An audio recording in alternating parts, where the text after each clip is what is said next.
It was one of the most devastating moments in the history of the NBA. In the summer of 1991, Magic Johnson was a 5-time NBA champion, a 3-time MVP, and was fresh off an appearance in the NBA Finals. He was barely into his 30s and was still on top of the basketball world right alongside of Michael Jordan. It was at this moment that Magic stunningly announced his retirement from the league, due to obtaining the HIV virus. After time had passed, the world had learned a lot about how HIV works, and eventually, Magic Johnson was able to return to the basketball court in limited ways. For example, he stole the show in the 1992 All-Star Game, winning the MVP. Then he helped the Dream Team win the gold medal in the 92 Summer Olympics. Then he returned to the NBA for the 95-96 season, before eventually making his final exit. But what if he never got HIV in the first place? How much success would he have had on the Lakers in the middle of the 1990s? Well, first off, you need to understand the situation that Magic walked away from.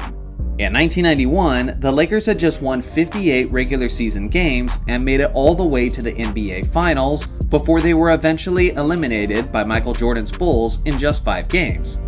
It's worth mentioning that the Lakers were not completely healthy for those finals, as Magic's 2 best offensive weapons, Byron Scott and James Worthy, were battling injuries.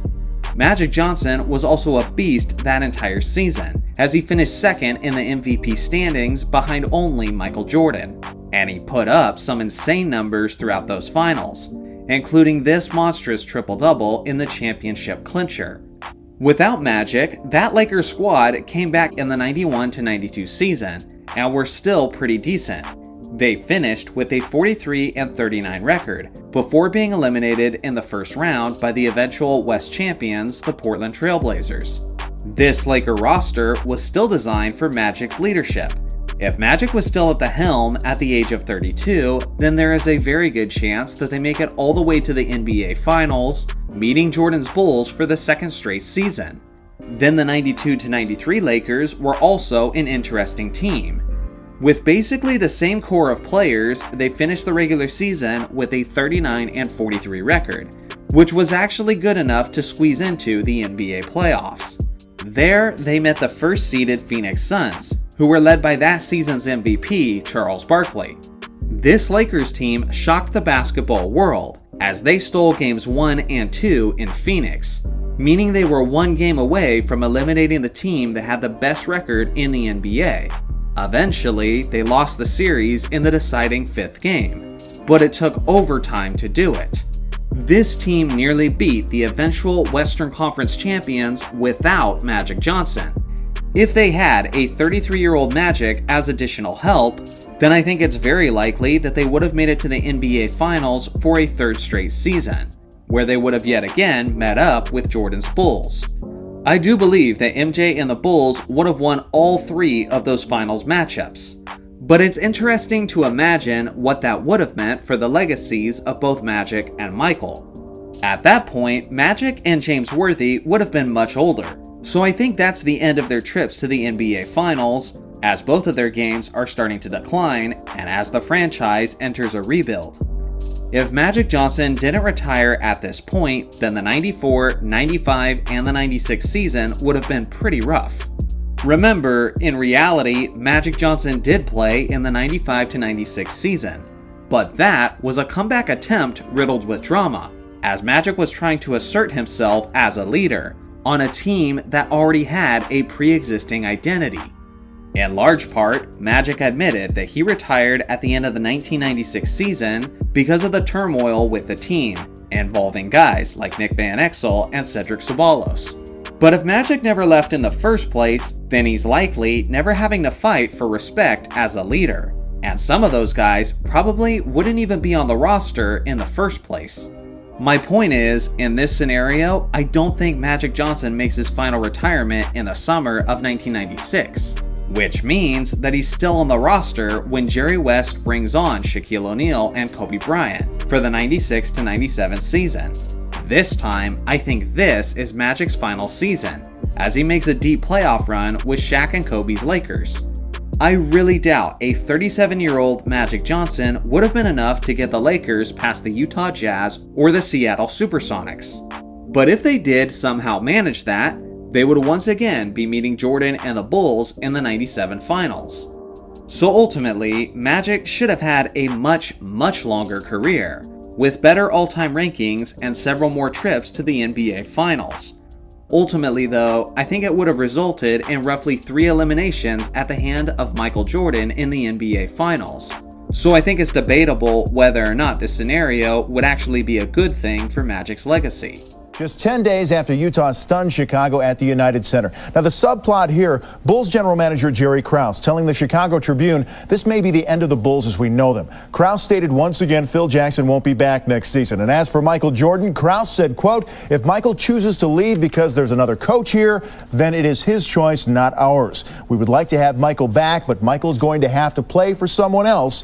It isn't going to be Phil. So power play or what? Our Brian Burwell asking Jordan about retirement prior to the Bulls-Jazz game. There's absolutely no room at all for you coming back under any other circumstances? None at all, and it's not a knock for them. I mean, I think they choose their direction and I choose my direction with an understanding that, this still is a business and they have to do what they have to do to make things work. And, I have to make things work for myself in terms of what makes me feel comfortable. And, I can't say that makes me feel comfortable playing for another coach at this stage in my career. But the motives of management, what can you do? It's a business. And I think it's a sickly idea of why he want to come out and say this all of a sudden now. We don't need that right now. I mean, he's a smart man, but that's not a smart move right there. I won't play. I retire totally. It's that simple. It's totally simple. I won't play nowhere else. I won't follow Phil nowhere. I will totally retire. So that clears every question. Come back here and watch the Jazz. And what management is saying, Phil is out, then this is my last year. The viewers of my channel are a lot of hardcore fans of NBA history, and at this point, most hardcore basketball fans know all about Michael Jordan's rocky relationship with the Bulls' former general manager, Jerry Krause. If you've watched the awesome Last Dance series that released about 4 years ago, then you know that this was a massive battle of egos. Simply put, Jerry Krause was one of the greatest NBA executives in the history of the league, as he helped put the perfect team around Jordan that enabled them to win 6 NBA championship rings. Unfortunately, he's also one of the most despised men in Chicago's history, because his supreme confidence in himself had him convinced that he could do it once again, and without Michael Jordan. After the 90s Bulls eventually went separate ways, Krause believed that he could rebuild another dynasty, and hypothetically, in this scenario, he would be the one receiving more of the praise, since he was able to do it with 2 completely different squads. The thing is, that only happened in Jerry's dreams, and not in reality. After the departure of Michael Jordan, Scottie Pippen, Dennis Rodman, and Phil Jackson, the Bulls became an absolute disaster, as the 98-99 squad finished with only a 13-37 record. They had the worst offense in the entire league, including one night where they only scored a grand total of 49 points against the Miami Heat. Since the introduction of the shot clock in 1954, that is the fewest points ever scored by an NBA team. Not only was Krause wrong about his ability to rebuild another dynasty, but they would never again make the playoffs under Jerry Krause's management. In fact, after Jordan retired from the Bulls for the final time, the organization had an abysmal 93 wins and 280 losses over the rest of Jerry Krause's career. This man wasn't just wrong, but he was about as wrong as you can possibly be. So now let's refocus on Michael. Obviously, after Krause's decision to basically fire Phil Jackson, MJ ended his career in Chicago with a 45-point performance in Game 6 of the NBA Finals, where he won his 6th championship ring and 6 Finals MVPs, which was capped off with what is likely the most iconic shot in basketball history. After spending 3 full seasons away from the game, MJ returned to the NBA. This time, though, as a Washington Wizard. He stepped down from his management role to join his troops, who were one of the worst teams in the entire league. Although Jordan greatly improved the Wizards, his 2 seasons in Washington were greatly affected by injuries, resulting in them missing the playoffs in both seasons. Okay, so now that we know all of this, this is where the video really gets interesting, and where I have an opinion on Jordan's career that I've never heard anyone else share. I absolutely hated the way Jordan's NBA career ended, as his return to Washington meant that Jordan wasn't making his exit on the mountaintop, like we initially thought he did in 1998. But I don't just hate the way it ended in Washington, but I hate the way it ended in Chicago as well. Obviously, that iconic game-winning jumper to win his 6th championship seems like a poetic and beautiful way to end his NBA career. Until you start to think about the fact that MJ was giving Krause exactly what he wanted. He pushed out Phil Jackson and Michael Jordan, and now had the opportunity to prove that he was the true star of the Bulls. In a sense, Jerry Krause got the last word. You know when it's hardest to see your ex thriving and happy? It's when she's with someone else. If you ask me, Jordan had the opportunity to stick it to Krause in the most vengeful way possible, and that would have been to join another team for the 1998 to 1999 season and win a championship there, while a jealous Jerry Krause looks on, stewing in the gravity of his mistake. Remember, this is the same Michael Jordan who turned his Hall of Fame speech into a long rant about the guys he successfully got revenge on. MJ making this kind of move right after leaving Chicago would have been right in line with his character, his personality, and honestly, I think it could have further enhanced his legacy. So the question inevitably becomes, where could Jordan have gone to in the 98 to 99 season? Remember, part of MJ's decision to retire was because of the fact that he didn't want to play under a head coach that wasn't Phil Jackson. So theoretically, Phil Jackson would likely have to go to this new team as well. Personally, I think there was the perfect situation for all of this, and that was the New York Knicks. In recent years, New York had tried multiple times to bring MJ on board, so their desire was certainly intact.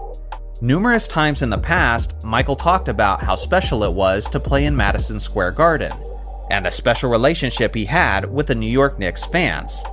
Patrick Ewing was already on that roster, which would have given MJ the opportunity to end his playing career alongside of one of his best friends. But this situation also makes a ton of sense for Phil Jackson. The Knicks were coming off of a somewhat disappointing 43-39 season, and the Knicks head coach Jeff Van Gundy had just recently embarrassed himself during the famous Heat and Knicks brawl in the 1998 playoffs. So I think it was fair to say that his head coaching seat was already starting to get a bit warm. If Jordan is looking to join the Knicks in the summer of 1998, but only under the agreement that Phil Jackson is coming with him to coach the team, then I have no question that New York's management would have created the openings. Yes, in our current reality, Jackson did take a coaching hiatus during the 98 to 99 season. But as a former New York Knicks player who won 2 championships with that franchise, Jackson had a well-known, deep love for that organization. If MJ recruited him to come to New York and attempt to win a championship together apart from Jerry Krause, then I honestly really have a hard time seeing Phil turn down that tremendous offer. So let's say that this did happen. What would the Knicks roster look like?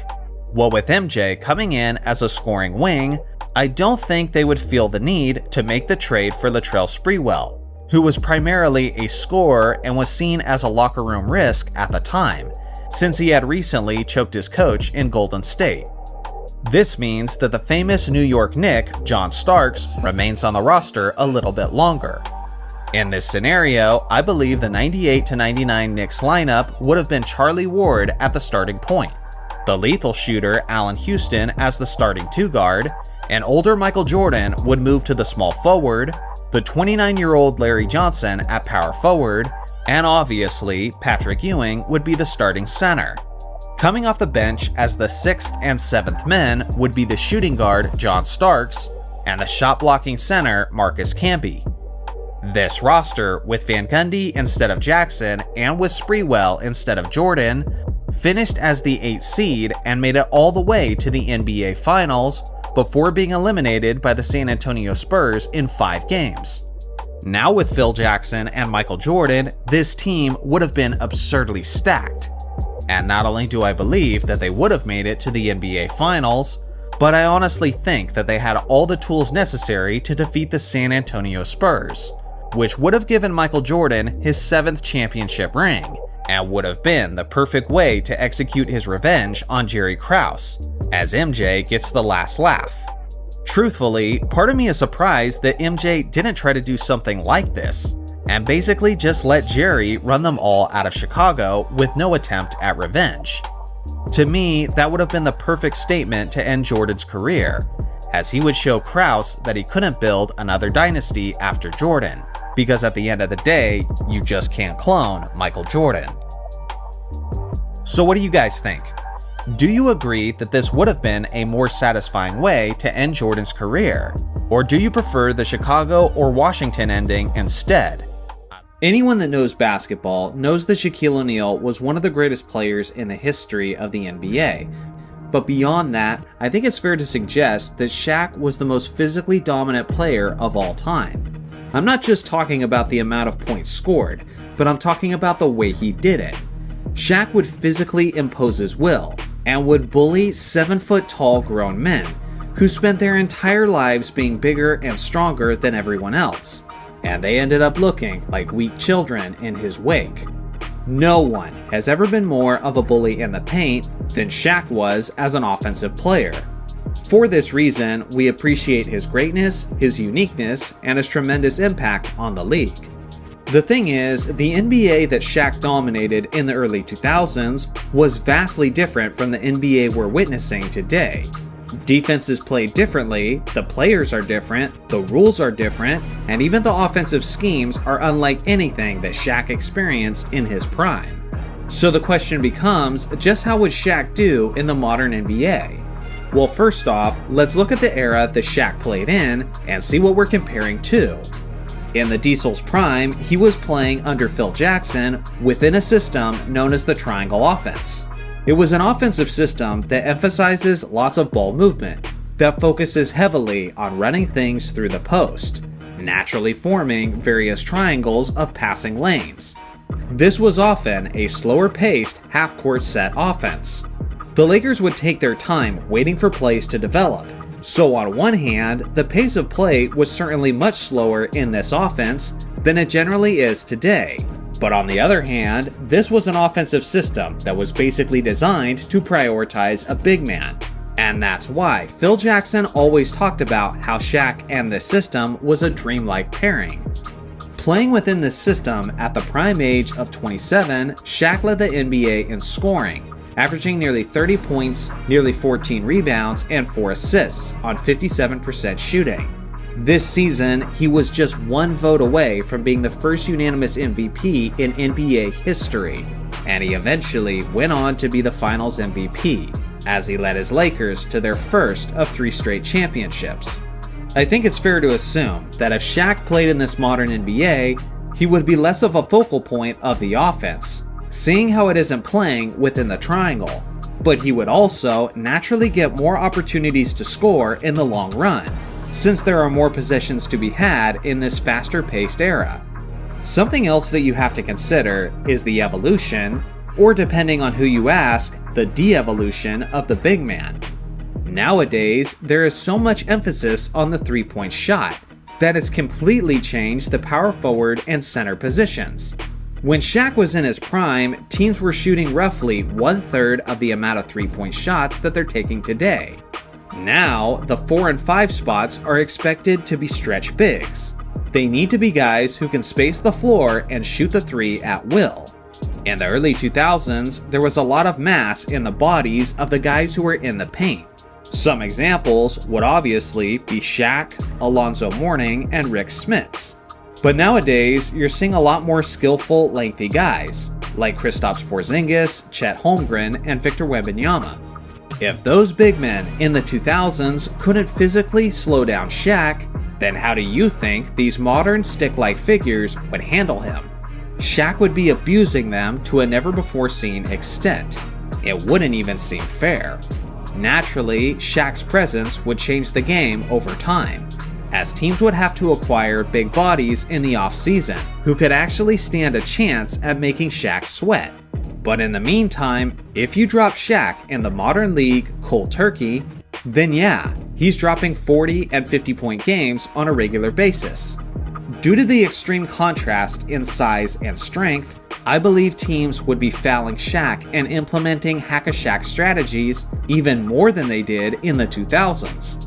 With that being said, I think the hack-a-Shaq strategy would be even more successful than it was before, because now, with so many three-point shots being taken, the math would often be working against the Diesel, because as he's only making 1 out of his 2 free throws, opposing teams like the Warriors and Celtics are often making three-point shots on that end. There would be a lot of and one opportunities for Shaq though, seeing how opposing centers wouldn't have the strength to stop him in his follow-through with a dunk or layup.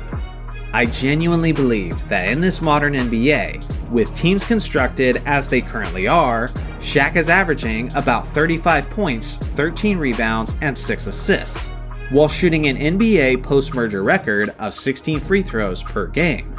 You'll notice that in this hypothetical scenario, I'm giving Shaq a significant jump in his assist averages, and the reason for that is simple. Shaq drew so much attention on the interior that defenses often collapsed upon him, as they sent multiple help defenders. Shaq was an underrated passer, and would often kick the ball out to his three-point shooters, like Brian Shaw, Robert Horry, Rick Fox, and Derek Fisher. As perimeter spot-up shooters, these guys ate very well thanks to the attention that Shaq demanded. But now, in this modern NBA where even more three-point shots are being taken, Shaq would be a frequent distributor to open three-point shooters, which would naturally increase his assists per game. Now, one of the biggest areas where I do believe that Shaq would struggle would be on the defensive end. With so many centers now stretching the floor and shooting three-pointers, Shaq would essentially be forced to step outside of his comfort zone and move out towards the perimeter. Then with all of the screens and switching, Shaq would often be caught in no man's land, and would have to guard players that he simply doesn't have the lateral movement or general mobility to defend successfully. Picture Rudy Gobert in that famous clip where he attempted to guard Steph Curry. Even if Shaq isn't going to stand out as much defensively, he wouldn't need to in order to be a regular MVP candidate, just like how many guys who aren't elite defenders in the modern NBA are frequently being considered as an MVP candidate. Ultimately, from a statistical standpoint, I think Shaq would be even scarier than he was in the early 2000s. But in terms of his impact on winning, I could actually see it being to a lesser degree, since him regularly splitting his free throws would be even more detrimental to his team in an era where opposing teams are often scoring in threes. So what do you guys think? How would Shaq do in the NBA today statistically? And would he have a greater impact on winning than he did in his actual era?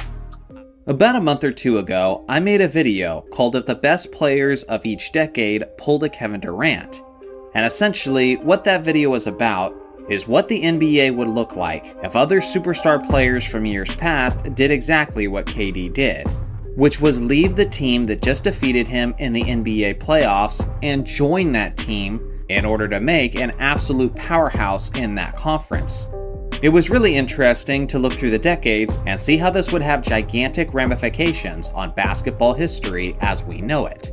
The thing is, many people in my audience then requested that we do the same thing for LeBron James. Now let me make this clear. LeBron's decision and Kevin Durant's decision were not the exact same in nature. There was some similarities in the sense that both guys had just been eliminated from the playoffs and had left a less talented situation to join a far more significant one. What made LeBron's situation so unique is that he was one of 3 players signing on an organization while they were all in their late 20s in the prime of their careers. The Big 3 Heat were immediately a super team who were extremely hyped and who people believed were going to win championships immediately. Were they the first super team in NBA history? Absolutely not. Were they the first team to be title favorites in the preseason, all based on their 3-headed monster? No, that wasn't the case either. But what they were the first team to do was have 3 superstars, all in their late 20s and the prime of their careers, all decide to join forces on the same organization at the same time. Up until that point, that was usually the general manager's job to get that done, like when the Boston Celtics did it in 2007. But again, the Miami superstars were talking behind the scenes and arranged to join forces all at the same time. Don't let the revisionist history get to you. This was a legitimate 3-headed superstar monster, as LeBron James, Dwayne Wade, and Chris Bosh were all the top MVP vote getters the year prior out of the Eastern Conference. Of the 15 players who earned MVP votes in 2010, 11 of them were out of the Western Conference, which makes it very clear that the East was the weaker conference in that era. So moving forward, when I'm looking at each decade, the examples that we have to use has to be out of the weaker conference during that era. Let's start after free agency began, which was in the 1970s. In the summer of 1975, Kareem Abdul-Jabbar left the Milwaukee Bucks, but this time, instead of joining the Los Angeles Lakers, he would have signed with the Golden State Warriors. He would be joining the NBA superstar Rick Barry, who was one of the greatest scoring wings in NBA history. And additionally, joining Golden State as their third superstar option would be Nate "Tiny" Archibald. The 3-headed monster of Kareem, Barry, and Archibald would have had the rest of the league shaking in their boots. Again, these guys were the top 3 MVP vote getters out of their conference in 1975. So as crazy as it sounds, this basically would have been the same kind of situation. How about the 1980s? Many people forget that early in the 80s, Magic Johnson was extremely upset with the Lakers situation, as he had little respect for the head coach and their decision making. In this scenario, Magic would leave in the summer of 1982, and he would be joining Moses Malone on the Houston Rockets, forming an incredible dynamic duo with the 2 best players in the Western Conference. But again, there needs to be a third star, so the third MVP vote getter joining the Rockets would have been the Iceman, George Gervin. What many people forget is that this whole thing is also addition by subtraction, because if Magic leaves the Lakers get worse. If George Gervin leaves the San Antonio Spurs get worse. That's what happened with LeBron, Wade, and Bosh in 2010, as Bosh leaving the Raptors made them irrelevant, and LeBron leaving Cleveland made them irrelevant, which immediately eliminated 2 of the biggest threats in that weaker conference. How about the 1990s? In the summer of 1996, Hakeem Olajuwon leaves the Houston Rockets, and he joins the San Antonio Spurs, teaming up with David Robinson, making an absolutely terrifying Twin Tower tandem. Additionally joining the Spurs as the 3rd best MVP vote getter out of the Western Conference would be the reigning Defensive Player of the Year, Gary Payton. Just think about the defense of this 3-headed monster, as the glove would be terrorizing the perimeter, while Hakeem Olajuwon and David Robinson are forming the best interior defense that the NBA has likely ever seen. Now for the 2000s. In the summer of 2003, Tracy McGrady leaves the Orlando Magic, and he's joining Allen Iverson on the Philadelphia 76ers. Additionally joining Philly is one of the greatest defensive players in NBA history, Ben Wallace. Not only do you have a tremendous amount of offense with this group, but you're absolutely locking down the paint defensively. Based purely on my concerns about their chemistry, this might be the least impressive team of any decade so far. But regardless, they'd still be terrifying to most of the NBA. Then we're skipping the 2010s because we obviously saw that happen with the Miami Heat. But now we're looking at the 2020s, and specifically, I'm looking at the summer of 2022, as Giannis Antetokounmpo leaves the Milwaukee Bucks to join Joel Embiid on the Philadelphia 76ers. And additionally joining them would be the superstar wing, Jason Tatum.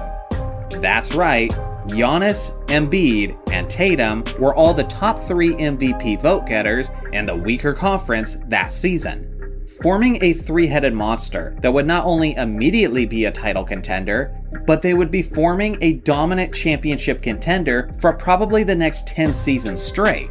Obviously, this is all just crazy hypotheticals, But the reason I wanted to make this video is just to remind the basketball community of how crazy this move was when it originally went down. The 3 best players out of the conference all united on the same team at the same time. In any other decade in NBA history, if this happened, it would be jaw-dropping and sounds ridiculous even to envision it. But it happened. And just because Kevin Durant's decision was even more dramatic, doesn't mean we should completely forget the significance of LeBron's. So what do you guys think? Of the hypothetical teams I mentioned in this video, which one would have been the strongest? The 1980s. The rugged tough guy days of the National Basketball Association. It was a very unique time within the league as there was this incredible blend of various different styles. Some teams and players preferred a slower half-court approach, while other teams couldn't push the tempo fast enough, which often led to many incredible highlights. The game was also insanely physical, not necessarily in the sense of constant screens and body contact, but more in terms of the fouls and lack thereof. More physicality was permitted during that era, since the flagrant foul call was not strongly implemented until the 1990 NBA season. To put it simply, if you could survive as a pro in the 1980s, then you'd probably make it in just about any era of the NBA. But today, we're not just talking about the players who had survived if you dropped them in this modern era, but rather, who are the guys that would thrive? Who are the players that take the greatest leap forward if they changed eras? Today, I'm taking my experience of watching hundreds of hours of 80s basketball, and I'm doing my best to answer that question. First off, Mark Price. This guy was so ahead of his time as a point guard. His efficiency splits were insane throughout his career, as he was constantly hovering around 50, 40, 90 percentages year in and year out. In the modern NBA, point guards like Steph Curry, Damian Lillard, and Trae Young have a greater green light than point guards in generations past, as they can launch away as many three-point bombs as they could possibly want, with no objections from their coaching staff. As a lethal three-point shooter who had an incredible pull-up jumper off the dribble, Price would absolutely thrive in this era, as his speed and ball handling was elite by the standards of any era. So creating space for plenty of good looks would be no issue for him whatsoever. He would love to play in this era, where he's constantly getting screens from his teammates, and where moving screens are rarely called. Throw in the fact that he was a terrific passer and an all-time great free throw shooter, and this guy would see his numbers skyrocket. During his prime in 1990, he was averaging about 20 points, 9 assists, and 3 rebounds on solid shooting splits, but he was doing that on only 14.5 shots per game. In this modern era, coaches would be begging him to shoot it more. So hypothetically, in this modern game, I could see those averages increasing to about 26 points per game, 10 assists, and 4 rebounds on roughly the same shooting splits. Next is Dale Ellis. This guy is such an underrated gem of the NBA's past that basically only us old heads know about. This was a guy who was desperately trying to play 2020s basketball in the 1980s, as he was a pure shooter and would launch away from deep as often as his coach would let him. In interviews, Larry Bird still often gives him his proper respect, as Ellis was often his greatest competitor in the NBA's annual three-point shootout, which he actually won in 1989. He wasn't elite in many areas offensively other than scoring, but as a pure 6'7" shooting wing, that's all he would need to be in order to be a dangerous threat in this modern league. At his best in 1989, he played all 82 games, and averaged 27 points, 4 rebounds, and 2 assists, while making 50% of his shots and an absurd 48% of his three-point shots. Hypothetically, in this modern league, I think his three-point attempts would more than double, from about 4 per game to around 9 on a nightly basis. Because of this, I think his three-point percentage would drop slightly, but I'm still predicting that a prime Ellis would average 30 points, 4 rebounds, and 3 assists on 48% shooting from the field and 43% from three-point range. Next up is Bill Laimbeer, and I know what you're thinking. Bill Laimbeer, as in the physically punishing big man who reveled in his bad attitude as the face of the Detroit Pistons? Yup, that's the one. But he's thriving in this modern league for reasons that you're not thinking of. Obviously, he would need to tone down his physically punishing nature. But if Draymond Green can keep playing in the modern NBA despite all the things he's done, then I don't see why Laimbeer couldn't, although he would certainly be getting suspended a lot more often than he's used to. Beyond all that, there's a lot of reasons Bill would gel in this modern league. First off, Bill Laimbeer is a 6'11 center who was an elite rebounder and was an incredible outlet passer, which is a nice skill to have in this modern game, where bigs need to get the ball to their shooters as quickly as possible. Bill was also one of the first stretch 5 centers in NBA history, as he loved to shoot 3-pointers and would often run the pick and pop beautifully with Isaiah Thomas and Joe Dumars. Like many players in the 80s, he wasn't a great 3-point shooter for the first half of his career, while the players were still adjusting to the implementation of the long ball. But by 1990, he shot as high as 36% from 3-point range, which was considered to be very efficient in that era. And I do think he would be even more efficient if he played today, since he would have more incentive to practice even more of those shots. At his personal best in 1985, he averaged about 17 points, 12 rebounds, and 2 assists on 51% shooting. In this modern league, I think he would average about 21 points, 11 rebounds, and 3 assists on 50% shooting from the field and around 37% from deep. Last on the list is obviously Larry Bird. This guy's game was tailor-made for the modern league, and this one doesn't require much elaboration since you all are so familiar with this game. He was a 6'9" power forward / small forward who can handle the rock, who can facilitate with the best of them, who was a lethal 3-point shooter, and who had a basketball IQ that was through the roof. Even if he was technically a forward, he would still orchestrate the offense as a large point, in a similar fashion to guys like LeBron James, James Harden, and Luka Doncic. At his best in 1987, Bird averaged about 28 points, 9 rebounds, and 8 assists on better than 50-40-90 percentages. In this modern league, with more 3-point attempts and with the ball in his hands even more to make plays, I think he's averaging about 33 points, 9 rebounds, and 12 assists on right around 50-40-90 splits. There's some 80s players who could definitely get some love in this hypothetical scenario, so this is my list of honorable mentions. Who is the 80s player that you think would get the greatest boost from playing in today's game? So once again, the NBA ratings are down, and the current talking point among the basketball community is that the NBA is dying and that some serious changes need to be made. I was talking to a buddy about this, and he asked me a question. If you were the commissioner of the NBA, what would you do to fix the league? And he wasn't just asking me like some nonchalant question, but he wanted to know in detail what rules I would put in place, what changes I would make, and what are the things I would implement to get the NBA back to its former glory.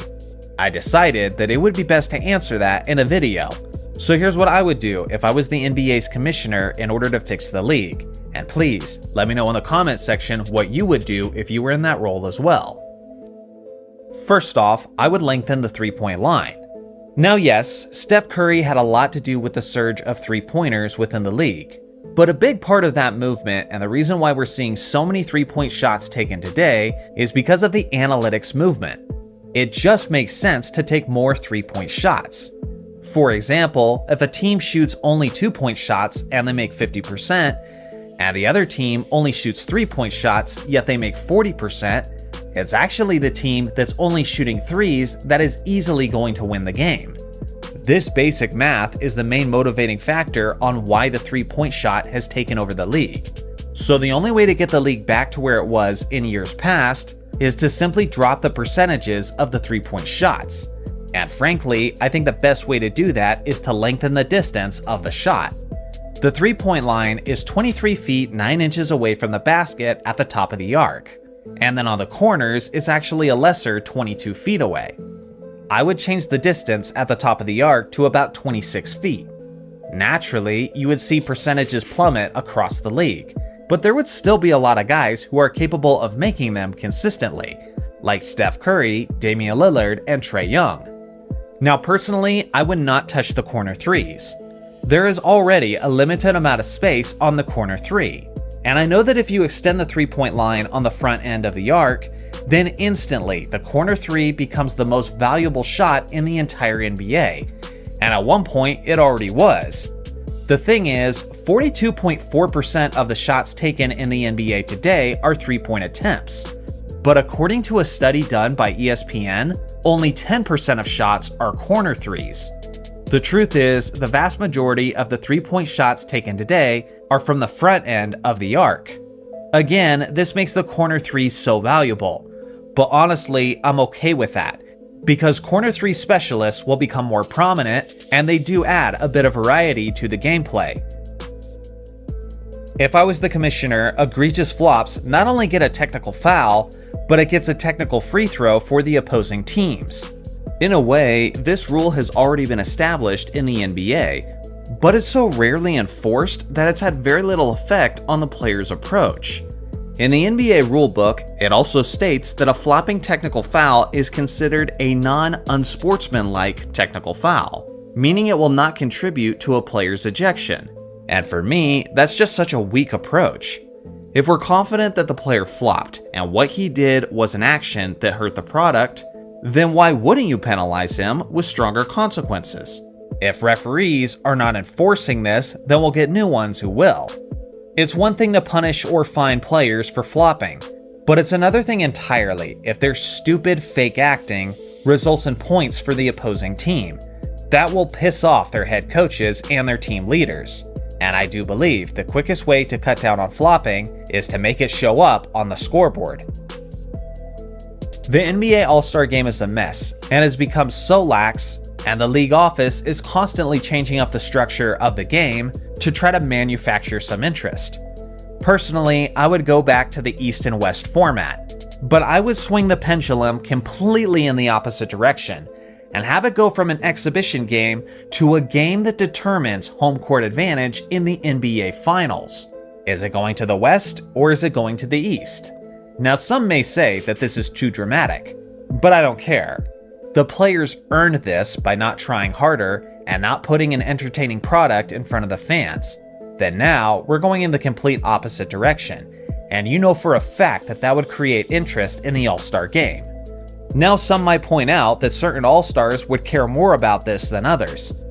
For example, NBA star players like Jason Tatum and Jaylen Brown would care a lot about getting home court advantage, seeing that the Boston Celtics are likely to make it to the NBA Finals. Teams like the Mavericks, the Bucks, and the OKC Thunder are all going to care about that a lot as well. But NBA All-Stars, who are not on contending teams, are probably not going to be as invested. And although I understand that, I'm completely okay with that, because then it will be up to the leaders of the Eastern Conference and the Western Conference to hold the rest of the players accountable, and to make sure they're putting forth their best effort. If I was the commissioner, traveling would be called as strictly as it was in the 1990s. Even the gather step would now be limited to an additional 2 steps instead of infinite steps. I don't care if a player is bobbling the ball or establishing his footing. We can't have guys getting away with infinite steps in those loosely interpreted situations. I would also have the refs stop calling such ticky-tack technical fouls. For goodness sake, let the players trash talk. NBA fans love that stuff. If they want to stare down the opponent after a post or dunk, then let them. These are competitive, masculine men in the heat of competition, so stop castrating them and let them compete with passion. Obviously, I remember the Malice of the Palace, and I don't want to see anything like that happen ever again. So I would harshly suspend players who throw any punches or who dare to enter the stands. But outside of that, let them compete, let them talk, and let them invest in those rivalries with their words. Load managing is a major issue, so that's one of the things that I would tackle. I would increase the minimum game requirements to win NBA awards from 65 games to 70 games. I would also create financial incentives for NBA players who meet the certain minimums. For example, a major financial bonus for Anthony Davis every season where he plays 75 games. I would also have fans get partial refunds for nights where their highest paid player doesn't play due to an injury that wasn't disclosed at least the day before tip-off. Theoretically, this would hit the owners in the wallet and would affect all NBA revenue, and no one wants that, not the players, the owners, or even the commissioner. But instead of the league losing money, I think this would simply apply pressure for the players to play as often as possible, and definitely when they're healthy. This would probably be my most challenging battle as the commissioner, because it involves a lot of money, which means that it would need to be negotiated when the current collective bargaining agreement is up in 2029. But I know for sure that I would be doing everything I possibly could to meet these terms. Now, some people might be surprised by this, but we're keeping the NBA Cup. I think it's something that the American audience can warm up to, and it's nice to see the guys competing so hard in NBA regular season games. But now, the NBA Cup is becoming experimental grounds for potential new implementations into the NBA. And the first thing we're doing in the league office is implementing legal hand-checking into the in-season tournament. If the viewers like it and it creates more entertaining basketball, then it will be permanently implemented into the league the following season. If the viewers don't like it, then it will be scrapped completely and we'll proceed without it. The following year in the NBA Cup, I would remove the defensive 3-second violation. And again, if people found that more entertaining, then it would end up that way for good. By removing the defensive 3-second violation, it would get rid of all these unchallenged layups, and it would allow rim protectors to camp under the rim, meaning that offensive players would be constantly challenged at the rim, just like they were in the 80s and 90s. Under these new rules, mid-range jumpers would become even more essential, and guys like Rudy Gobert and Victor Wembanyama would see their blocks numbers skyrocket. Honestly, there's a lot more things I would probably do over my years as an NBA commissioner, but this is just how I'd get started. How would you get started? Today's video is a little bit different. Do I have anything crazy or groundbreaking to offer? Not at all. And some people are gonna get on me in the comments for making a video where I'm just expressing opinions and regret. But personally, I like doing this because this is my channel. Not every video is meant to be some super well-educated, well-thought-out argument. But sometimes, I just want an excuse to talk about basketball memories that'll get engagement from you guys and bring up your basketball memories as well. Essentially, one of my passions about this channel is bonding with my audience. So that's why I make videos like this, where I'm giving my thoughts, sharing my memories, and even sharing my regrets. These are my 3 biggest regrets as an NBA fan who's 35 years old and who has loved the game with a passion for the last 30 years. My first regret is that a Lakers fan, I focused my attention too much exclusively on Kobe Bryant, and probably should have done more appreciating of Shaquille O'Neal. I've been a Lakers fan my entire life, and back when the Lakers were having their dominant championship runs between 2000 and 2002, I was a Kobe guy. My dad was more so the Shaquille O'Neal fan. Kobe's even talked about this in the past, that there's a lot of different ways to watch a basketball game. You could watch it from an analytical standpoint. You could watch it from a coach's perspective. You could watch it for purely entertainment as you focus on the great athleticism. You could look at it from a teamwork perspective. Personally, I was such a big Kobe fan that I paid so much attention to him and tried to appreciate his greatness as much as I could while it lasted. The thing I didn't realize though is that Shaq was probably even more unique than Kobe Bryant. Now I'm watching the modern NBA and I see guys like Shai Gilgeous-Alexander, DeMar DeRozan, and other great wing players who at least have elements of what made Kobe Bryant so special. But as far as Shaq, man, there ain't nobody like Shaq in the modern NBA, and I don't think there's gonna be anyone like Shaq again anytime soon. Some people might say Giannis, but no. Anybody who witnessed prime Shaq, his power, his dominance, and his bullying nature will be able to tell you that they are not the same. Shaq was a ferocious monster, and when you talk about the most dominant player in NBA history, you definitely have to look at Wilt Chamberlain from an individual and statistical standpoint. But if you're calling Shaquille O'Neal the most dominant player in NBA history based on purely a physicality dominance, then yeah, he's got to be the guy.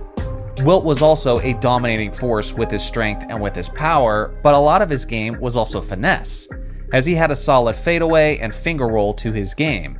And although Shaq was skilled with his footwork and with his jump hook, for the most part, his bread and butter was getting down low, backing down smaller defenders, and absolutely jamming on them, creating a ferocious poster.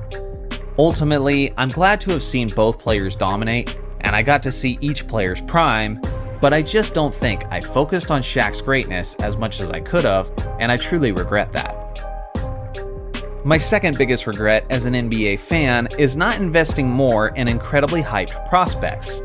One of those examples is LeBron James.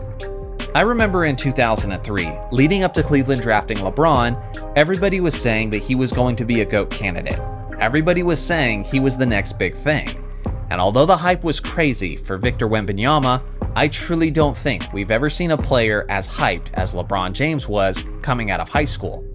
For this reason, I should have been snatching up more of his rookie cards, more of his memorabilia, in anticipation of the fact that this guy was going to be awesome. I knew he was going to be awesome, so why didn't I jump on it? Another example of that is Luka Doncic. When him and Trae Young were drafted one after another, they were not even top 5 picks. But I believed tremendously in Luka's talent, and I predicted that year publicly that he was going to be the NBA's Rookie of the Year. So why didn't I invest in it with my wallet and get more of his rookie memorabilia? Again, I made this mistake time and time again. So recently, I made sure not to make that same mistake, and I've been getting a lot of rookie memorabilia for Victor Wembanyama. Still, it's one of those things you look back on and just haunts you as time goes on, as you see these cards getting sold on eBay auctions for hundreds of thousands of dollars, wondering what the hell was I doing in 2003 or in 1996. And my third biggest regret as an NBA fan is actually something that I've talked about on the channel multiple times, so forgive me if you've heard this before. But my biggest regret, and what will probably always be my biggest regret as a basketball fan, is the fact that I had a chance to go to Kobe Bryant's final game in the NBA, and I didn't do it. So let me explain the context for a second. It's early into the 2015 to 2016 season, and the Lakers absolutely suck. Remember, they went on to lose like 65 games that year. And I was living in the San Francisco Bay Area at the time, while the Warriors were completely dominating. So in my defense, even thinking about basketball was a bit painful that year. With that being said, it was Kobe's 20th season in the NBA. He didn't look like the same Mamba, as he was shooting only about 35% from the field that season. So even if he wanted to go longer, the team wasn't good, he wasn't playing very well, I just kind of had the sense that he was probably going to announce his retirement at some point. I just had the feeling that this might be his final year in the NBA. So I jumped online and I looked at NBA tickets. And I saw that the Lakers were going up against the Utah Jazz in the final game of the regular season. And the nosebleed seats were about $100 a piece. So I considered buying tickets and going with my girlfriend at the time. I brought it up to her and we both agreed to just wait a little bit because finances were a little bit tough at the time. Guys, I kid you not. The very next freaking day, Kobe announces that this will be his final season in the NBA. He is retiring and hanging it up for good, and he has complete peace about it. Obviously, I jumped online to look at those same nosebleed tickets. But now, instead of $100 a piece, they're $700 a piece. So in order for me and my girl to go at the time, it would cost about $1,400 when finances are not great, and Kobe's been playing pretty poorly. So I was just kicking myself. And that was before I saw the performance that Kobe had in his final game. Months later, he leads them to come back and win the game in glorious Kobe fashion, dropping 60 points, in what is now one of the most iconic moments of his entire career. This one is going to haunt me forever. And I know that buyer's remorse is a thing, and I know you shouldn't be spending money recklessly and should really think through your decisions financially, but at the same time, there's a term, buy once, cry once. And if I had bought those tickets, sure, it would have been painful at the time, but life would have gone on. And in return, I would have made the greatest basketball memory of my entire life in Staples Center. But I was a little bit gun shy, and now it's gonna haunt me forever. So now you've heard my honest regrets, now I want to hear yours. Give me an opportunity to find some comfort in the fact that you guys also have some massive regrets. So please share them in the comment section below. Throughout the rich history of the NBA, there have been plenty of times where a player or a specific event has come to a fork in the road, and if just one detail had been slightly different, it would have changed the course of the future for the NBA. And basketball history as we know it would be different forever, and in many cases, it would be much, much better. Today, we're looking at the 3 basketball realities that drive me insane, as what I believe to be a much better outcome was narrowly avoided in these cases. And as always, let me know in the comments section below what are your choices as well. The first basketball reality that drives me insane that people rarely talk about is the fact that Michael Jordan retired for the final time the season before LeBron James was drafted. If you spent a significant amount of time around LeBron James fans, they would have you convinced that Michael Jordan was a dinosaur, that he played in the prehistoric times of NBA history, and his accomplishments, highlights, and accolades are such distant memory that it doesn't compare to modern superstars like LeBron and his peers. When in reality, LeBron and Jordan were only separated by one freaking season. Some of the guys who were competing against Jordan in the 02 to 03 season were immediately afterwards competing against LeBron in the 03 to 04 season. The biggest reason this frustrates me is because of the potential history that we missed out on. I can't tell you how many times I've seen 1998 highlights of Michael Jordan going up against a young Kobe Bryant. And we all know that famous image of Michael Jordan passing down some wisdom to Kobe Bryant. But what would the interactions have looked like between LeBron James and Michael Jordan? Would he have given him any advice? Would we have had any famous or iconic highlights that would have stood the test of time? Seeing how Jordan was playing for the Wizards and LeBron was playing for the Cavaliers, they were both in the Eastern Conference. So if MJ had played just one more season, these guys theoretically could have played against each other in 4 regular season games, assuming they both were healthy. From a historical perspective, and considering how their fans are constantly debating about which one is better than the other, it kinda drives me nuts that this actually didn't happen. The second basketball reality that drives me insane is the fact that Len Bias didn't live. Obviously, the worst part about all of this is how it affected him, his family, and his friends. But when we stop to look at it purely from a basketball perspective, this potentially had a massive ripple effect throughout basketball history. NBA history is made up of tons of rivalries. Even recently, there was the rivalry between LeBron James and Steph Curry. Before that, Kobe Bryant and Tim Duncan were meeting up over and over again in the NBA playoffs. Go even further back into the 1980s, and Magic Johnson and Larry Bird were constantly going at it. And before that, you had Wilt Chamberlain and Bill Russell battling time and time again. But the 1990s was this weird time where Michael Jordan really didn't have an equal. For almost the entirety of that decade, he was seen as the clear-cut best player in the entire NBA, as he won 6 NBA championships and 6 Finals MVPs in the stretch of 8 seasons. Len Bias potentially could have been that rival to Michael Jordan. For goodness sake, these guys were competing against each other and were going head-to-head and looked like equals when they were in college. So given the fact that Len Bias was basketball ready and was bigger and stronger than Jordan, I tend to think that he would have been an all-time great in the NBA as well. Then consider the fact that he was coming into a Boston Celtics team that already had Larry Bird, Kevin McHale, and Robert Parrish, and seeing how that historic franchise could have groomed him into being the superstar he needed to be.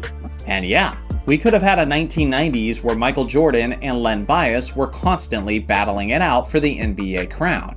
But unfortunately, that's all just speculative, and we'll never know. I think he had the talent to be one of the greatest players of all time, and some people think I'm crazy for suggesting that, but at the end of the day, neither of us will ever be right.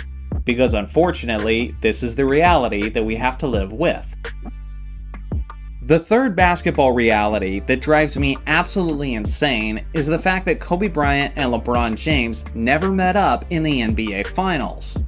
To some people, this might not be seen as such a big deal, because it's easy to look at Kobe and to look at LeBron and see these guys as two different superstars from two different eras, seeing how Kobe entered the NBA in 1996 and LeBron James entered the NBA in 2003.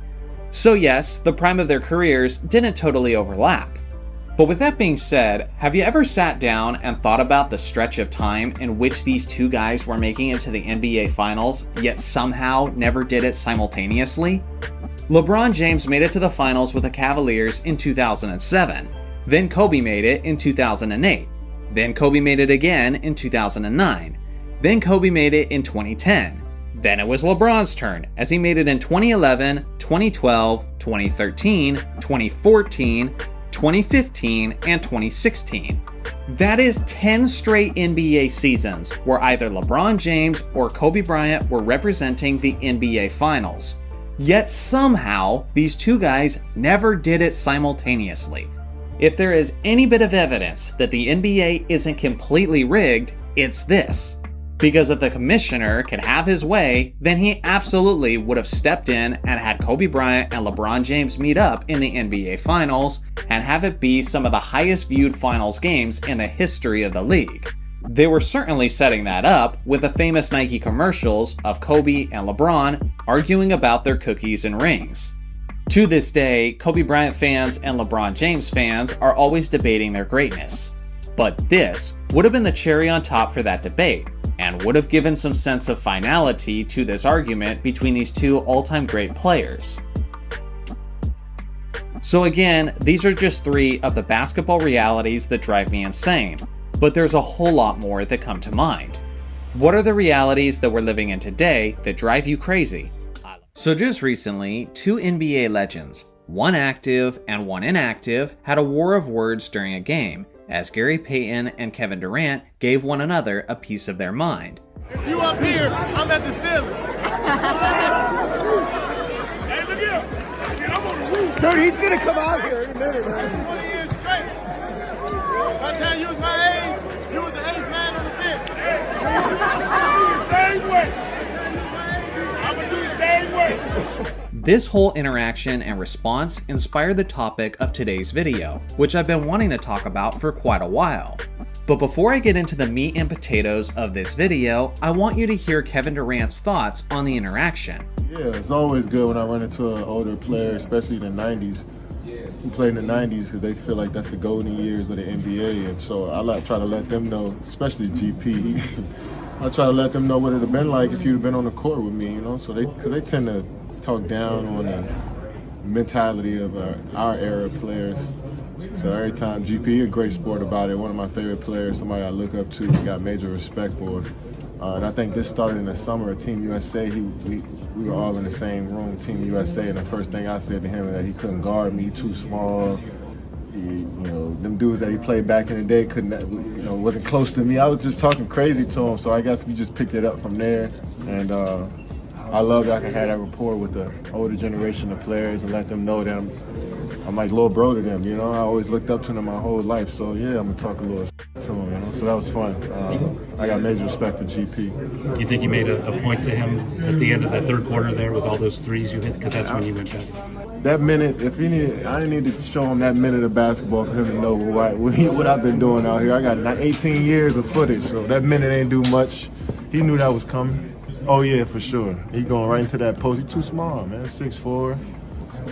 Not really physical like that, you know. He's just too small for me, and he knows that. But GP, one of those players that you're not gonna get the last word on him. You know? How did he say he was guarding? I still don't know. You know, he probably just try to foul me just like his son do. Now I gotta be honest, I'm generally not the biggest fan of Kevin Durant. But with that being said, I absolutely loved this interaction and the way he expressed his thoughts on the matter. This is what basketball should be. Both guys are being extremely competitive and confident in their own abilities or former abilities.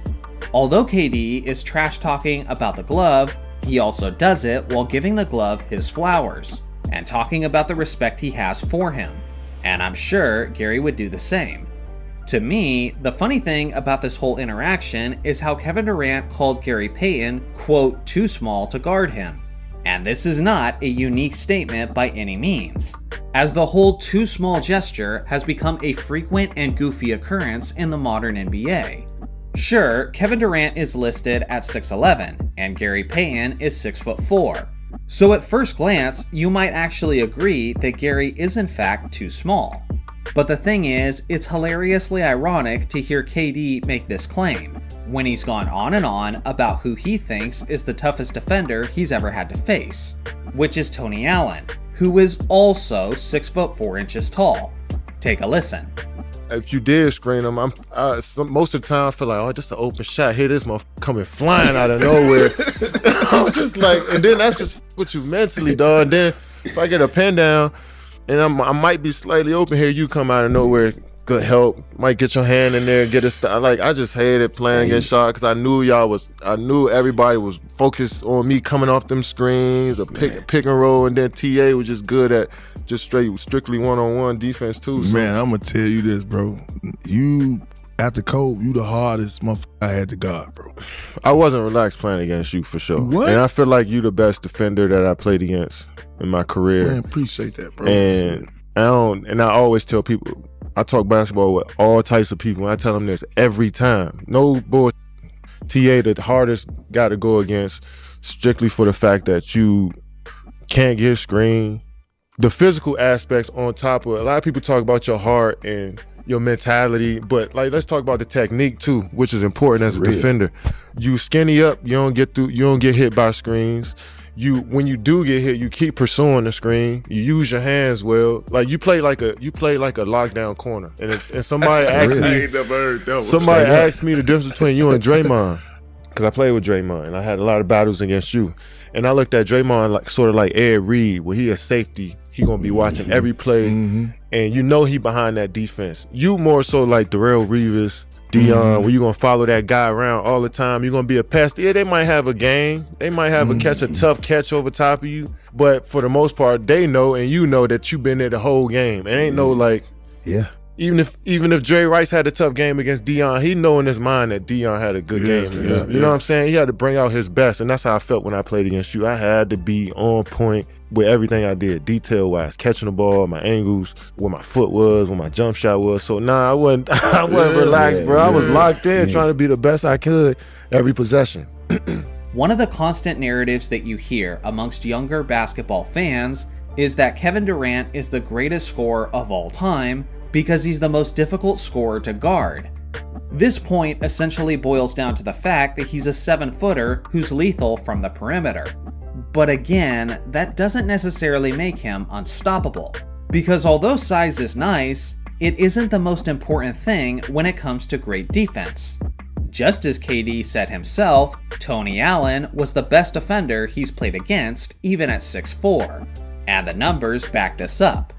In Durant's career, he averaged less points and was significantly less efficient against Tony Allen versus everyone else. Specifically, in the NBA playoffs, the contrast is even more dramatic, as KD shot a terrible playoff average of 43.8% when being guarded by Allen. Alongside of this, KD has also talked about how Jrue Holiday is one of the toughest matchups in the league, and this guy is also 6'4", just like Tony Allen and Gary Payton. This isn't just a basketball truth in Kevin Durant's case, but this is evident for various legends throughout NBA history. For example, Michael Jordan was almost always a monster in the NBA Finals, but by far, his worst finals averages was when he was being defended by the smaller Gary Payton. Remember, a nearly 40-year-old Michael Jordan famously torched a young 6'11" Kevin Garnett, yet a prime Michael Jordan had a difficult time against a 6'4" glove. The 6'6" Kobe Bryant is also one of the greatest scorers ever, and he too said that the 6'4" Tony Allen was the most difficult defender he's ever had to face. Kobe went up against elite defenders in his career, like the 6'9" Andrei Kirilenko, the 6'8" Shane Battier, and the 6'7" Kawhi Leonard. Yet the Mamba definitively stated that it was the shorter Allen who was the toughest matchup. Shaquille O'Neal utterly dominated a 7'2" Dikembe Mutombo in the NBA Finals, who had just won the Defensive Player of the Year award. Yet Shaq famously struggled when being matched up with the 6'7" Dennis Rodman. Ultimately, the proof is in the pudding. Now don't get me wrong, I'm not saying that size isn't a valuable trait whatsoever. Of course, you'd rather have it than not. But I'm simply stating that it's not the be-all end-all advantage that modern fans make it out to be. We don't know that Kevin Durant would torch Gary Payton just because he's bigger. We don't know that LeBron James would beat Michael Jordan one-on-one because he's 3 inches taller. And yet, these are the overly simplistic narratives we hear over and over again whenever we engage in these debates. As is always the case in the game of basketball, the matchups and victories are not decided by who's too big and who's too small, but rather who's too good. Before you ask the question, yes, today's video was inspired by one of the greatest dunks after the whistle that we've ever seen in the history of the NBA. So that got me thinking, just what are the top 20 greatest plays that ever happened after a foul was called? And just to be clear, that's how this list works. It's after the whistle in which a foul was called. Shots that happened after a buzzer, whether a quarter expired or was the end of regulation, will not count on this list. It's only the situations where a play's happened after a foul or a violation. Now, one thing I do want to clarify before I get into the list. It is utterly impossible to do a completely thorough list on this type of content. Because the reality is, so many of these plays aren't celebrated or preserved on film, because they literally did not count. These are the top 20 greatest plays that happened after the whistle that I know about. So if there's other ones that you think should have made the list, please let me know in the comment section below what they were, and maybe you'll be bringing it to my attention for the very first time. So let's enjoy the list, but let's also take it with a major grain of salt, knowing that my knowledge is limited on the NBA, and there's no way I can possibly know every great play that happened after a whistle. First off, at number 20 is Paul George's 360 windmill dunk. He actually did this in the heat of competition multiple times, but this instance was by far the most clean. And although it didn't count and it came well after the whistle, these are the kind of moments that the 20,000 fans in the arena will always remember. So I love instances like this, because after all, it's all about entertaining the audience. Number 19, Dominique Wilkins' illegal putback dunk.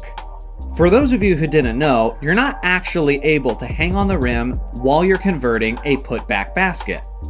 But Dominique Wilkins did it in this instance, seeing that it was just an exhibition match, and man, he did it with his usual Dominique flair, as he made it a highlight to remember. Number 18, Dwayne Wade's half-court bomb against the Sacramento Kings. This one obviously didn't count, but it was some amazing sharpshooting from Wade, and being the showman that he is, he certainly leaned into the moment and gave that audience a highlight to remember. Number 17, Anthony Davis's spinning half-court three.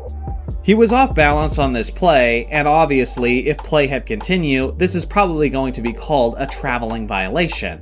But regardless, it came well after the whistle, and it looked beautiful to say the least, as he was pirouetting and then hit a perfect swish to complete the play. Number 16, LeBron's insane windmill putback slam after Dwayne Wade's miss. The amount of highlights from the LeBron Miami era are pretty much endless, and this one absolutely would be an all-timer if it wasn't for the whistle. He could have just put it back in with authority, but instead he added a little extra flair to it and completed it with a windmill. Number 15, Andre Iguodala's one-handed prayer. You've got to have a lot of body control and decent hands to make this one. Maybe this was the play that Max Kellerman was thinking of when he said that Andre Iguodala should be the guy shooting the ball with the fate of the universe on the line. Number 14, Ja Morant's alley-oop windmill. This one was electric, as he completed one of the most difficult alley-oop plays in basketball. This guy is a walking highlight, and due to the fact that it didn't count, it's basically just a footnote for his amazing career so far. But I just love how box office this guy is, and how aggressive he is about finishing the play even after he's heard the whistle. Number 13, Vince Carter's behind the back shot. This is one of those goofy horse shots that we all tried when we were a little kid, but Vince Carter actually buried it and looked incredibly smooth in the process. I feel like at one point or another in NBA history, this actually could have been counted as an and one, seeing that it could be argued that this was a continuation play.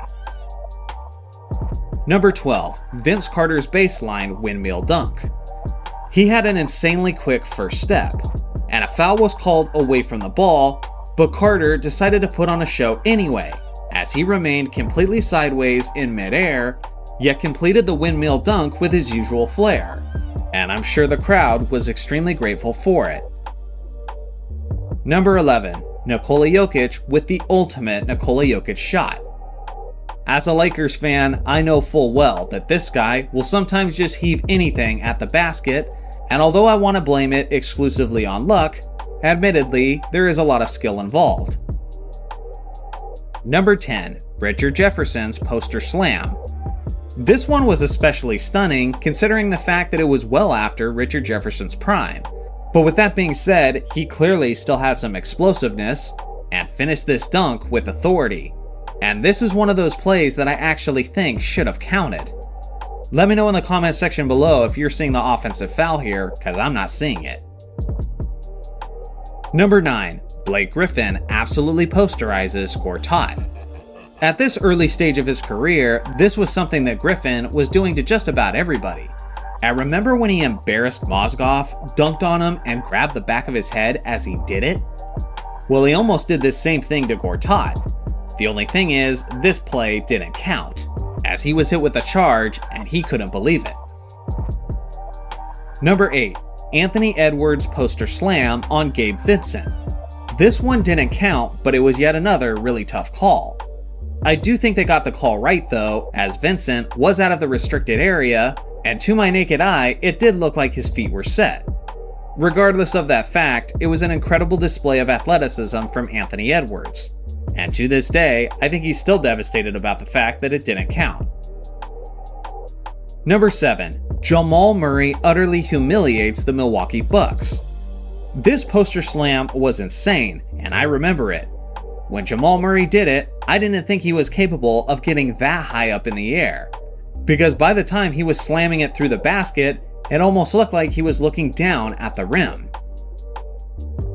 Number 6, Kobe Bryant posterizing Tim Duncan for what could have been a game-winning slam. As a Kobe fan who's constantly debating about who is the best player of their era, Kobe Bryant or Tim Duncan, this one hurts me, because this would have been a beautifully symbolic moment for me if Kobe converted this jam and it actually counted. Then consider the fact that it would have been added to Kobe's legacy as a game winner would have been some legendary stuff. As devastated as I was, look at Kobe's face. I don't think anybody's more upset than he was. Number 5, Allen Iverson humbles Dwight Howard.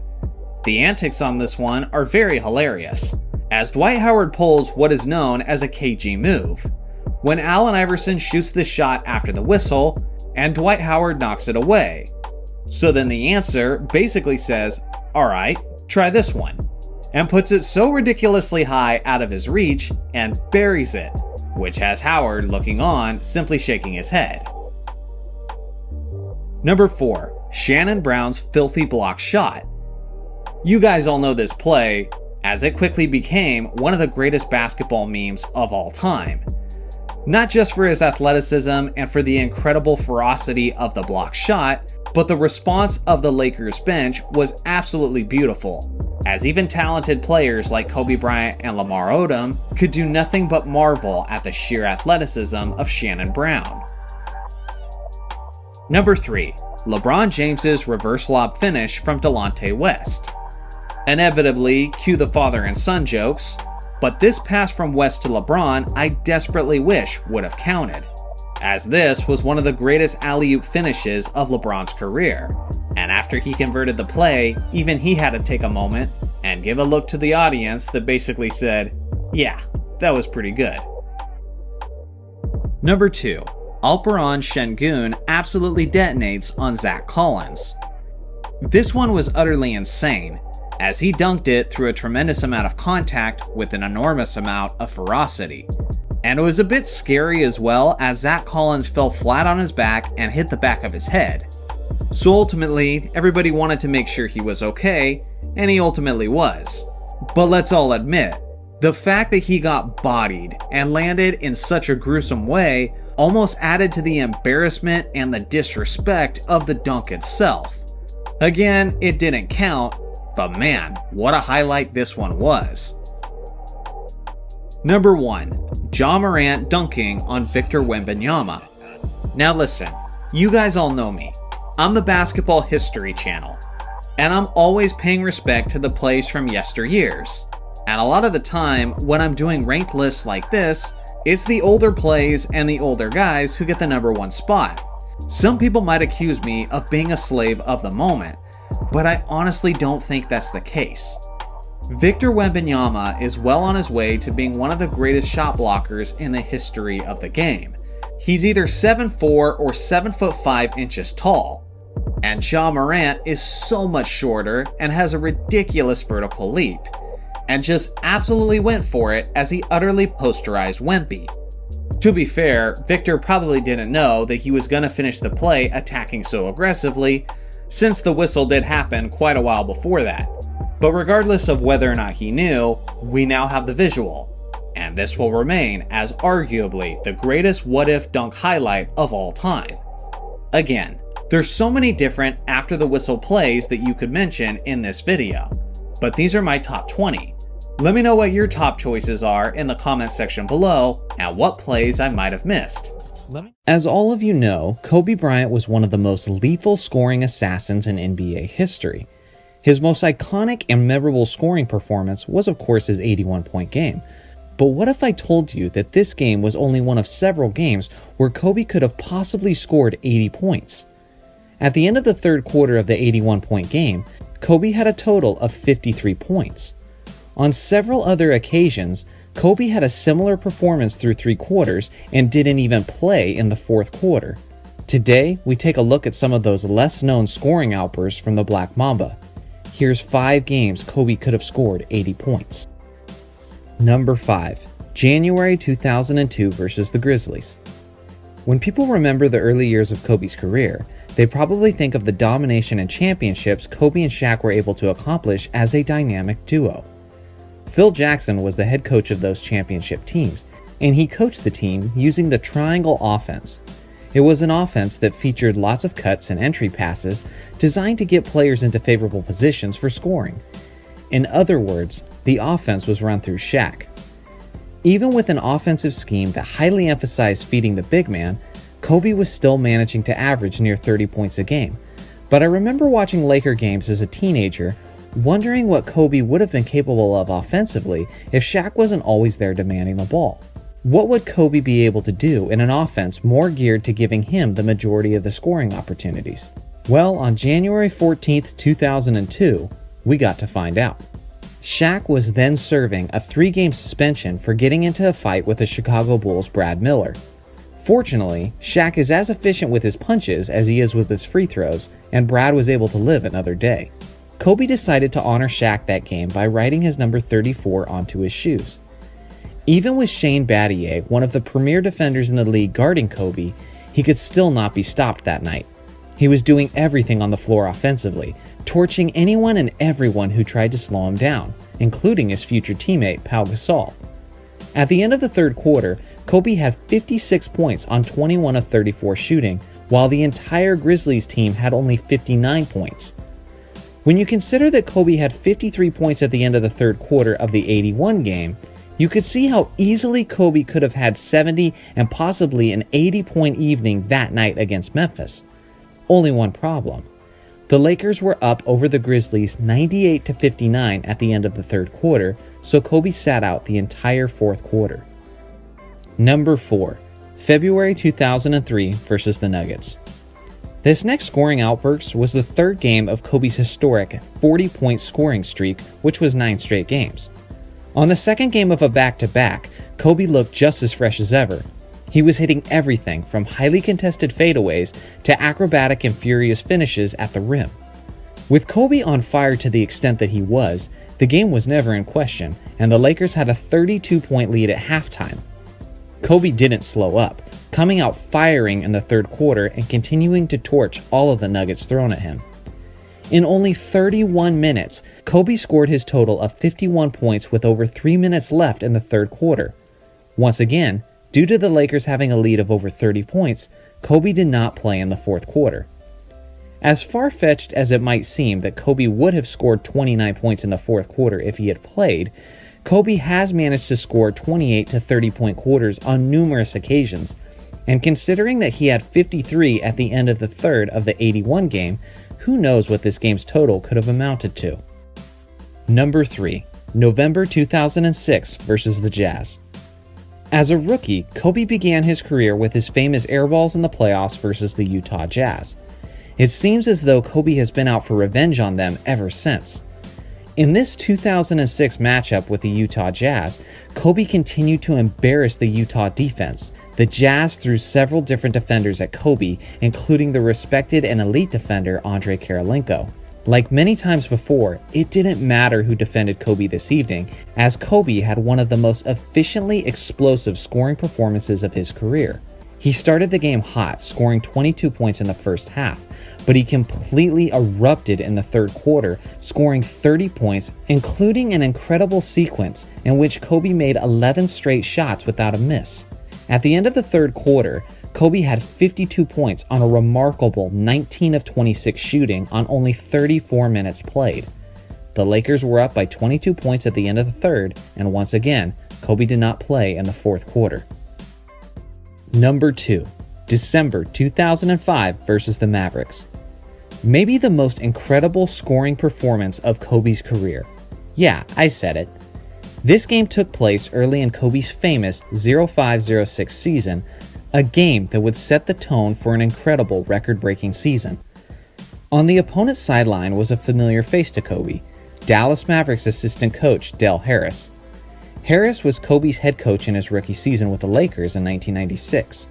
After tearing it up in the Summer League, Kobe came into the NBA as a confident rookie, ready to sink his teeth into the competition. Harris had other plans though, which included giving the veterans the majority of the minutes while Kobe watched from the bench.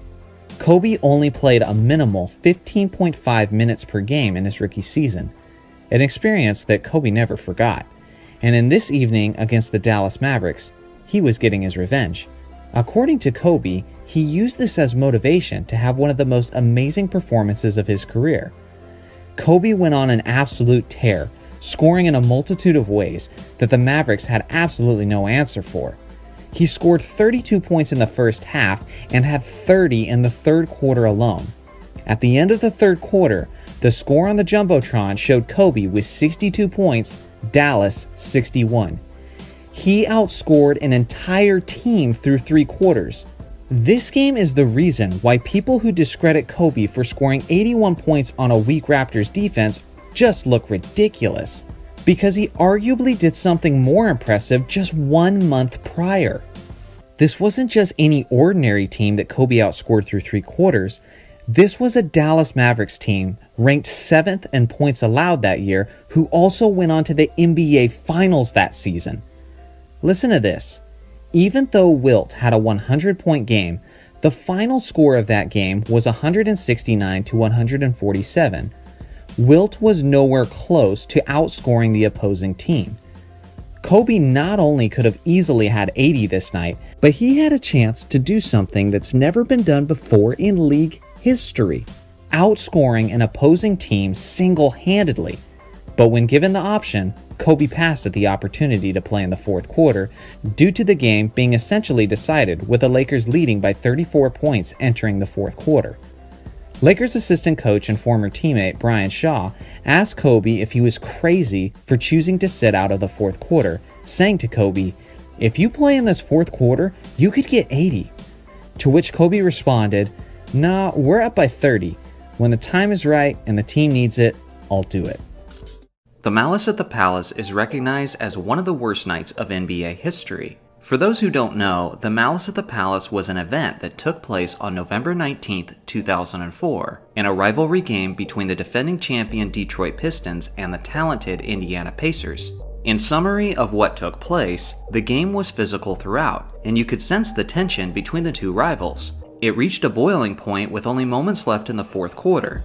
The Indiana Pacers' Ron Artest strongly fouled Ben Wallace. Wallace retaliated, and the teams began to surround the players as the commotion was just starting to die down. This was barely the start of the mayhem though. Ron Artest then decided to rest on the scorer's table while the refs were getting all the other players under control. After several moments of Artest just chilling there, he's then struck with a beer that was thrown by a fan, and without hesitation, Artest runs into the stands and starts attacking the fan that he thinks threw the drink. Steven Jackson backs him up and is seen throwing violent punches at other fans. It's complete and utter chaos at this point. Chairs are being thrown, Jermaine O'Neal punches a confrontational fan on the court, Ron Artest is nearly pepper sprayed by the police, and the players are showered with food and drinks as they head into the locker room as the game was abruptly ended even with time left in regulation. Ron Artest was suspended for a total of 74 games, which was the entirety of that remaining season. Steven Jackson was suspended for 30 games, and Jermaine O'Neal was suspended for 25 games. Needless to say, this whole ordeal was a huge black eye for the reputation of the NBA, and the event became a catalyst for the softening of the game of basketball as the years have gone on. With that being said, a lot of those aspects have been pretty well documented on YouTube and even on this channel. But one aspect that is rarely discussed is how this event ruined what could have been the only NBA championship in Indiana Pacers history. That might be hard for some of you to envision, but unless you were a die-hard Pacers fan during that era, you probably didn't realize just how strong their championship chances were. The season before the Malice at the Palace, Indiana had one of their best seasons in franchise history, as they were a top 3 team defensively and had the best record in the entire league with a 61-21 record. Heading into the playoffs, many people considered them as the favorites in the Eastern Conference. But unfortunately, they were stopped short by one of the greatest defenses of all time, the 2004 Detroit Pistons, who eliminated them from the Eastern Conference Finals in 6 games. They were extremely close to winning the championship in the 2003-2004 season, and in that following offseason, they got even better by adding the fantastic wing scorer in Steven Jackson. Along with that, Ron Artest had taken a huge leap forward, as he was clearly on his way to a career year, as he was just entering his athletic prime. He was dominating on both sides of the court, as he was averaging nearly 25 points per game while looking to repeat his title as the NBA's Defensive Player of the Year. At the time of the Malice at the Palace, the Pacers had started the season with a 7-2 record, and in both of those losses, many of their best players didn't participate due to injuries. With a loaded roster that was performing well, with headliners like a prime Ron Artest, Steven Jackson, Reggie Miller, and Jermaine O'Neal, they appeared as if they were the best team in the entire league, and the players thought so too. You know, at that point, the whole league knew we were the best team in the league that year. We had the best record, and this game was our test to see where we were. You know, they were one of the best teams at the time. So we went there and blew them out. We were winning by 15 with like 45 seconds left. They had defeated us the year before in the playoffs to move on to the finals and win. Ron and Jermaine were kind of having a butt of heads of whose team it was. And I was like, you guys, it's neither of your team, it's my team. Don't you guys understand, if we win this series, we're gonna be NBA champs? Because I knew whoever we faced in the West, which turned out to be the Lakers, defense was gonna win that championship. And the 2 best defensive teams at the time were Detroit and Indiana. I was like, if we win this series, we're gonna be champs. But they couldn't understand that. And they go on to win the championship. And then, you know, obviously we're conference rivals, we're division rivals, and they just got into it. And that was nothing. That happens all the time. That was broken up. It's the cup that came in later. But unfortunately, that's when the Malice at the Palace happened. As Steven Jackson said, that game with Detroit was seen as a measuring stick for the Pacers. It was against the team that had just eliminated them from last season's playoffs. Not only did the Pacers outplay the Pistons in a rivalry game, but they were absolutely destroying them in their own building before the brawl broke out. Now consider this. Despite the fact that Ron Artest was suspended for the entire season, and Jermaine O'Neal and Steven Jackson were suspended for 55 games combined, Indiana still made the playoffs and pushed the Eastern Conference champion Detroit Pistons to 6 games once again. If that's what they could accomplish in a rocky season of suspensions and drama, and without their best player, then it's hard for me to argue against a fully loaded 2005 Pacers team winning the championship. Sure, they would have had to have beat San Antonio in the 2005 NBA Finals, but I do think that's something that they would have done. Not only do they match up really well, but they had a pretty good history against the Spurs. In the 04 and the 05 season, the Pacers had a 2-2 record against San Antonio, and 2 of those games took place after the Pacers had received all of their suspensions. The saddest part about this whole thing is the fact that this was Reggie Miller's farewell season at the age of 39, and he was still a very productive player at that point, so it would have been a beautiful way for him to end his career with his only championship ring to wrap up his 18 seasons that he played exclusively for the Indiana Pacers. After so many years of being under the foot of Jordan and the Bulls and Shaq and Kobe's Lakers, it almost seems like this was his ultimate destiny. But unfortunately, sometimes life doesn't have fairy tale endings. So what do you guys think? Do you think the 2005 Pacers would have won the NBA championship? And how would that have affected Reggie Miller's legacy? On this channel, we talk a lot about all-time great scores, underrated players, and thought-provoking what-if stories. And this guy is all 3 of those things. Bernard King is one of the great players of the 1980s, but unfortunately, unless your name is Magic Johnson or Larry Bird, you don't get the credit you deserve for your contribution to that era. King also doesn't have the most established legacy with any one specific franchise because he actually moved around a lot. He played for 6 different teams during his career. Players this great usually aren't journeymen, but that's what can happen when your career is riddled with injuries and off-the-court issues as Bernard King's was. More on that later. But to really get a sense of how good this man was, let's take it back to the beginning of his career. King was drafted 7th overall in the 1977 NBA draft by the New Jersey Nets. He was a strong 6'7" small forward who was expected to deliver offensively, and that's exactly what he did. In his rookie campaign as only a 21-year-old, he averaged 24.2 points, 9.5 rebounds, and 2.4 assists on 47.9% shooting. This was at a time where there was no three-point shot, not that he really cared much for it. When it came to scoring abilities, King was known for 2 things: his skills in the mid-range game and the fact that he was a monster in transition, who's since even drawn comparisons to LeBron James and Charles Barkley. But alcohol abuse was something that King was dealing with throughout the early years of his career. Many believe that this is why New Jersey opted to trade him to the Utah Jazz only 2 years after solid production. It looked like New Jersey had made the right call, as he had a massive drop-off in production, averaging only 9 points a game in only 19 games played with the Jazz. This was just the beginning of his rollercoaster career of success and shortcomings. Instead of finishing the rest of the season with the Jazz, he instead spent that year in rehab for his alcohol addiction. One of the less talked about what-ifs of NBA history is what if King didn't have so many damn problems? He had all of the talent and the skills that a small forward could want in the early 80s, but he was also constantly dealing with different kinds of issues that would set him back from reaching his full potential. The Jazz were ready to move on and traded him to the Golden State Warriors. It was there in the Bay Area that his career would have a resurgence. Over the next 2 seasons with the Warriors, he averaged 22.5 points, 6.4 rebounds, and 3.6 assists on an absurdly efficient 57.7% from the field. Although they got close, the Warriors didn't make the playoffs those 2 seasons, resulting in the Warriors trading King to the New York Knicks for Michael Ray Richardson, who was a solid player in his own right. It was in New York where he would play his best basketball and truly build a legacy for himself. During that time, he went from simply a quality scorer to arguably the best in the league over the next few years. He also had some pretty iconic performances over that stretch, including back-to-back 50-point games against the Spurs and Mavericks in 1984. He's one of only 10 players in NBA history to have back-to-back 50-point games under his belt. The craziest part is he made 40 of his 58 shots over those 2 games, which is a ridiculous 69% from the field. This is a testament to him as a player. Although he could always erupt for big scoring outings, he made sure he always did it efficiently. In the first round of the 1984 playoffs, he had one of the greatest playoff series in NBA history. His Knicks were taking on a favored and talented Detroit Pistons team who were led by Kelly Tripucka, Isaiah Thomas, and Bill Laimbeer. And despite all of that, Bernard King still absolutely dismantled the Pistons as he averaged 42.6 points and 8 rebounds on 60% shooting for that series. He torched the Pistons, scoring 40 points in 4 out of the 5 games. Despite the fact that he was tearing it up in the second round of the playoffs as well, his Knicks lost to the eventual champion Boston Celtics in 7 games. Honestly, it's pretty shocking that King was able to keep the series that close, considering Boston was a significantly more talented team overall.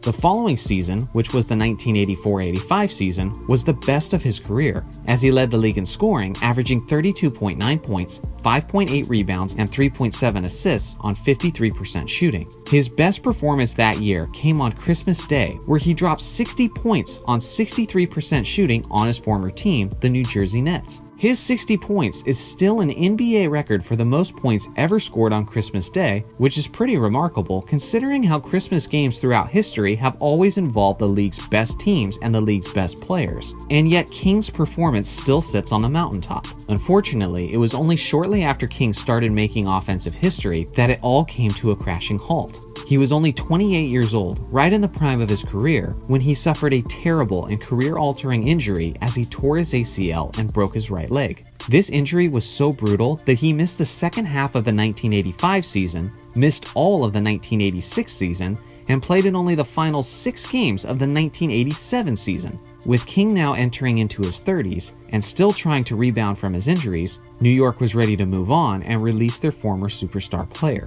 He signed with the Washington Bullets in 1987, and despite the fact that he was joining an underperforming franchise with no hope of title contention, he still personally had a lot to prove. King then appeared to be an alien over the next several years as he did something that no regular basketball players do, which is improving as he got later into his 30s. By the 1990-91 season, he was an all-star once again, even at the age of 34, as he averaged 28.4 points, 5 rebounds, and 4.6 assists on 47% shooting. Sadly, every time King seemed to be reaching his peak performance level, his body had to step in and ruin things, which happened again as knee problems caused him to miss the entire following season. He returned to the New Jersey Nets for the 1992-93 season, but by that point, he was 36 years old and just a shell of himself, as he averaged only 7 points per game for 32 games played that year before his knee problems eventually shut him down for good. Let me know in the comments section how much you think a prime Bernard King would average if he played on the Knicks in today's NBA. If he had stayed healthy, Reg, finish that sentence. First ballot Hall of Famer, easily. I mean, could do everything. I know people like to compare him to Magic Johnson. They were different type, tall guards. Penny was special because he saw the floor like Magic, but I thought he was a better scorer and maybe post-up player than Magic. In a 1996 interview, Michael Jordan was asked who he saw as the next Michael Jordan, the guy he would pass the torch to when he does inevitably retire. Michael said 2 players, Grant Hill and Penny Hardaway. Penny was often compared more to Magic Johnson than Michael Jordan, since he was a large point guard standing at 6 foot 7 inches tall. Before Dwayne Wade and Kobe Bryant, Penny Hardaway was the feared wing player alongside of Shaquille O'Neal. He was drafted in 1993 with a 3rd overall pick by the Golden State Warriors, but the Warriors traded Penny and picks to the Magic for the rights to draft Chris Webber. The Magic had originally intended to draft Webber and pair him with Shaq, which is an interesting and rarely talked about what if. But after a second workout with Penny, they changed their mind and decided to make the trade. Upon Penny's first year in the league, he immediately made a significant impact, averaging 16 points, 6.6 assists, 5.4 rebounds, and 2.3 steals on 46.6% shooting. He started the year as a shooting guard, but was mentored at the point guard position by Scott Skiles, who was a wise and solid point guard in his own right, and is still the single game record holder for assists in a game with 30. With his developing skills and Skiles' mentorship, it didn't take very long for Penny to take the next step to superstardom. In only his second year in the league, he was the starting point guard and he helped lead his team to 57 wins while averaging 20.9 points, 7.2 assists, 4.4 rebounds, and 1.7 steals on an extremely point guard efficient 51.2% from the field. It's important to remember that the late 90s had some of the lowest scoring NBA seasons since the 1950s. So if Penny played in just about any other era, his numbers would have looked even better. They topped it off with a trip to the NBA Finals, where they were ultimately swept by the Houston Rockets. But that certainly wasn't Penny's fault. He showed up in the series big, averaging 25.5 points, 8 assists, and 4.8 rebounds on 50% shooting. At this point, as only a 23-year-old, Penny was recognized as a legitimate superstar and as one of the elite players in the league, despite the fact that he was still around 5 years short of his prime. Penny was the perfect example of a retro player who would average monster numbers if he played in today's game. He was a large point guard who could often exploit mismatches with smaller defenders on him. In his early 20s, he was a fantastic ball handler with remarkable court vision and passing abilities. He was a great scorer who was very efficient from the field, and you also had to respect him from three-point range. You also had to be careful with the ball around Penny, as he was usually among the league leaders in steals. Remember, we've covered all of this talent and numbers from Penny so far, and we've still only addressed his first 2 years in the NBA. His third year would be the best of his career, leading his Magic to a 60-22 record while putting up numbers of 21.7 points, 7.1 assists, and 4.3 rebounds on 51.3% shooting. They made it all the way to the Eastern Conference Finals this season, but the 72-10 Bulls were on their revenge tour and were way too much for the Magic to handle. Sadly, this would be Penny's last healthy season as a developing superstar. It also marked the offseason where Shaq left the Magic for the Los Angeles Lakers. In the 97-98 season, Penny dealt with a multitude of injuries and only played in 59 games that year. The season after that, he had a devastating left knee injury which required surgery and forced him to miss all but 19 games that year. From this point on, Penny's superstar promise was gone, and although he played 9 more years in the league, he was never an all-star again, and was at best a role player for the Suns, Knicks, and Heat. The truth is, we never saw this man's prime. He was barely 25 years old by the time the injury bug took over, but he could have been a perennial winner and one of the greatest all-around players to ever live if he had simply been more fortunate. Let me know in the comments section how good you think Penny would have been without the injuries.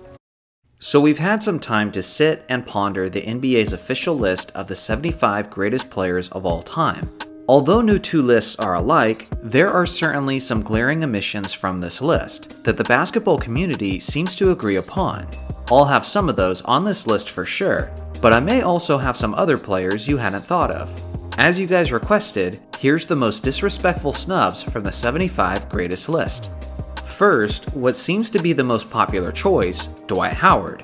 Whether you're looking at peak performance or complete body of work, Dwight certainly deserves to be on the list and is definitely more accomplished than current players like Anthony Davis and Damian Lillard. Quite frankly, his resume is stacked, as he's an NBA champion, made 8 All-NBA teams, 5 All-Defense teams, has 5 rebounding titles, 2 blocks titles, and won 3 straight Defensive Player of the Year awards, which trails only Ben Wallace and Dikembe Mutombo on the all-time list. You could even argue that guys like Ben Wallace and Dikembe Mutombo should have made the list because of their dominant defense, but those guys also didn't have a strong presence on the offensive end. But you can't say that about Dwight Howard, who was constantly averaging north of 20 points per game during his prime. Once upon a time, ESPN even went as far as ranking Howard as the second best player in the NBA. Now, like Kobe Bryant once said, I do think ESPN is full of idiots. But this second ranking specifically wasn't that far-fetched during Howard's prime. No matter how you look at it, he deserves to be ahead of some other players on this list, and I think this snub specifically will go down as the 75's version of the 50's Dominique Wilkins. Alonzo Mourning. I rarely hear his name get brought up, but I've been pushing him a lot lately, and for good reason. Mourning is one of the most underrated greats of all time, and was one of the fiercest defensive players. Sure, he seems like a player from an era who would be more suited to be selected in the original 50, but he actually accomplished a lot after the 50 Greatest ceremony, including 2 Defensive Player of the Year awards and an NBA championship to go along with his 7 All-Star selections and 2 blocks titles. Similar to Dwight Howard, not only was Mourning a dominant defensive player, but in his prime, he was often his team's leading scorer, averaging north of 20 points per game. Even in his twilight years, he was very impactful, and many people often forget just how critical he was to the success of the Shaq and Wade Heat in 2006. Despite coming off the bench for Shaq that season, he was still in the Defensive Player of the Year conversation and even finished with some first place votes. Adrian Dantley. Maybe he's not the most accomplished player from an accolade standpoint, but he's certainly one of the most underappreciated scorers of NBA history. During a 4-year stretch with the Utah Jazz in the 1980s, he was among the best of the best, as he averaged over 30 points per game in 4 straight seasons. The only players who have a longer streak of seasons are Michael Jordan and Wilt Chamberlain. Literally no one else. What's even more impressive is the fact that Dantley shot an insane 56.4% over that 4-season stretch. He was also the 1977 Rookie of the Year. He has 6 All-Star selections and 2 scoring titles. I understand it's difficult to add older players to the 75 list when the biggest crime is probably the fact that they were not on the 50 list in 1997. But regardless, this is a man whose talent certainly deserves to be in the conversation. Vince Carter. For many years now, basketball's most famous and exciting play has been the slam dunk. And the fact that the greatest dunker ever isn't on this list just doesn't feel right. Carter was so much more than just that though. He was an 8-time All-Star and the 1999 Rookie of the Year. In his prime, he was among the best scorers and the best wing players in the entire league. If you think of the greatest dunkers of all time, you'll realize that not many of them can also claim to be one of the greatest perimeter shooters of all time. But that is something that the one known as half man, half amazing can say about himself. Tony Parker. Other than Tim Duncan, the Spurs championship dynasty seems pretty underappreciated with this list. Although Parker was never widely recognized as the best point guard in the league, he was at least consistently among the elites with his solid distributing and his fantastic mid-range and interior scoring. He was a 6-time All-Star, made 4 All-NBA teams, and won 4 NBA championships. He was also the Finals MVP in 2007 when his Spurs swept the Cavaliers. You're going to be hard-pressed to find a co-star who's won as much as Tony did, yet did not make the 50 greatest list. Alex English. Despite all the dominant scores of the 1980s, no player scored more points over the course of the decade than this man, Alex English. He was an 8-time All-Star, made 3 All-NBA teams, and was the 1983 scoring champion. Not only did his elite mid-range game enable him to be an elite scorer, but he was incredibly efficient while doing it. Of all the wing players who have at least 25,000 points over the course of their career, Alex is the most efficient from the field with a career percentage of 50.7%. He was the focal point of the Denver Nuggets' high-octane offense, but were just never able to get past the Showtime Lakers despite several deep postseason runs. To finish my list is Sidney Moncrief. Sidney was a 6'3" point guard / shooting guard who spent the majority of his career with the Milwaukee Bucks through the 1980s. In NBA history, only 5 guards have ever won the Defensive Player of the Year award, and of those 5, Moncrief was the only player who won the award multiple times. The thing is, the Defensive Player of the Year award was introduced in 1983, and that's when Moncrief immediately started winning them. But a lot of people think he was the best defensive player in 1982 as well, so if the award had been available, then he likely would have been the Defensive Player of the Year for 3 straight seasons as a guard. Needless to say, that is pretty incredible. He was a remarkably gifted athlete and was a reliable and incredibly efficient scorer, especially by point guard standards, as he shot above 50% from the field over the course of his career, averaging as high as 22.5 points per game in 1983. So now it's your turn. What do you think were the most disrespectful snubs from the NBA's 75 greatest list? It's December 8th of 2011, and the NBA lockout shortened season is just days away from beginning. The Mavericks are preparing their title defense. The Miami Heat are ready for revenge after a disappointing defeat in the previous finals, and the Lakers are looking to make any last-minute adjustments to propel themselves back into title contention. It was just then that the Lakers sent shockwaves throughout the entire basketball universe when they made a blockbuster trade like they've pulled off so many times before in the franchise's rich history. A 26-year-old Chris Paul was acquired and set to join a still lethal 33-year-old Kobe Bryant, making them instantly one of the best backcourts in NBA history. Displayed on the screen are the players who were involved in the blockbuster 3-team deal. One of the key and interesting aspects is how the Lakers' young and talented center Andrew Bynum was not included in the deal, and you guys may remember how he was eventually traded in the following offseason for Dwight Howard. This trade was foreseen and highly speculated over even when the Lakers acquired Paul, so many saw it as just a matter of time before a big three of Kobe, CP3, and Howard all assembled in Los Angeles. We had about an hour to enjoy the Paul trade and everything being right in the LA basketball world, when something happened that was even more shocking than the trade itself. The NBA league office stopped the deal.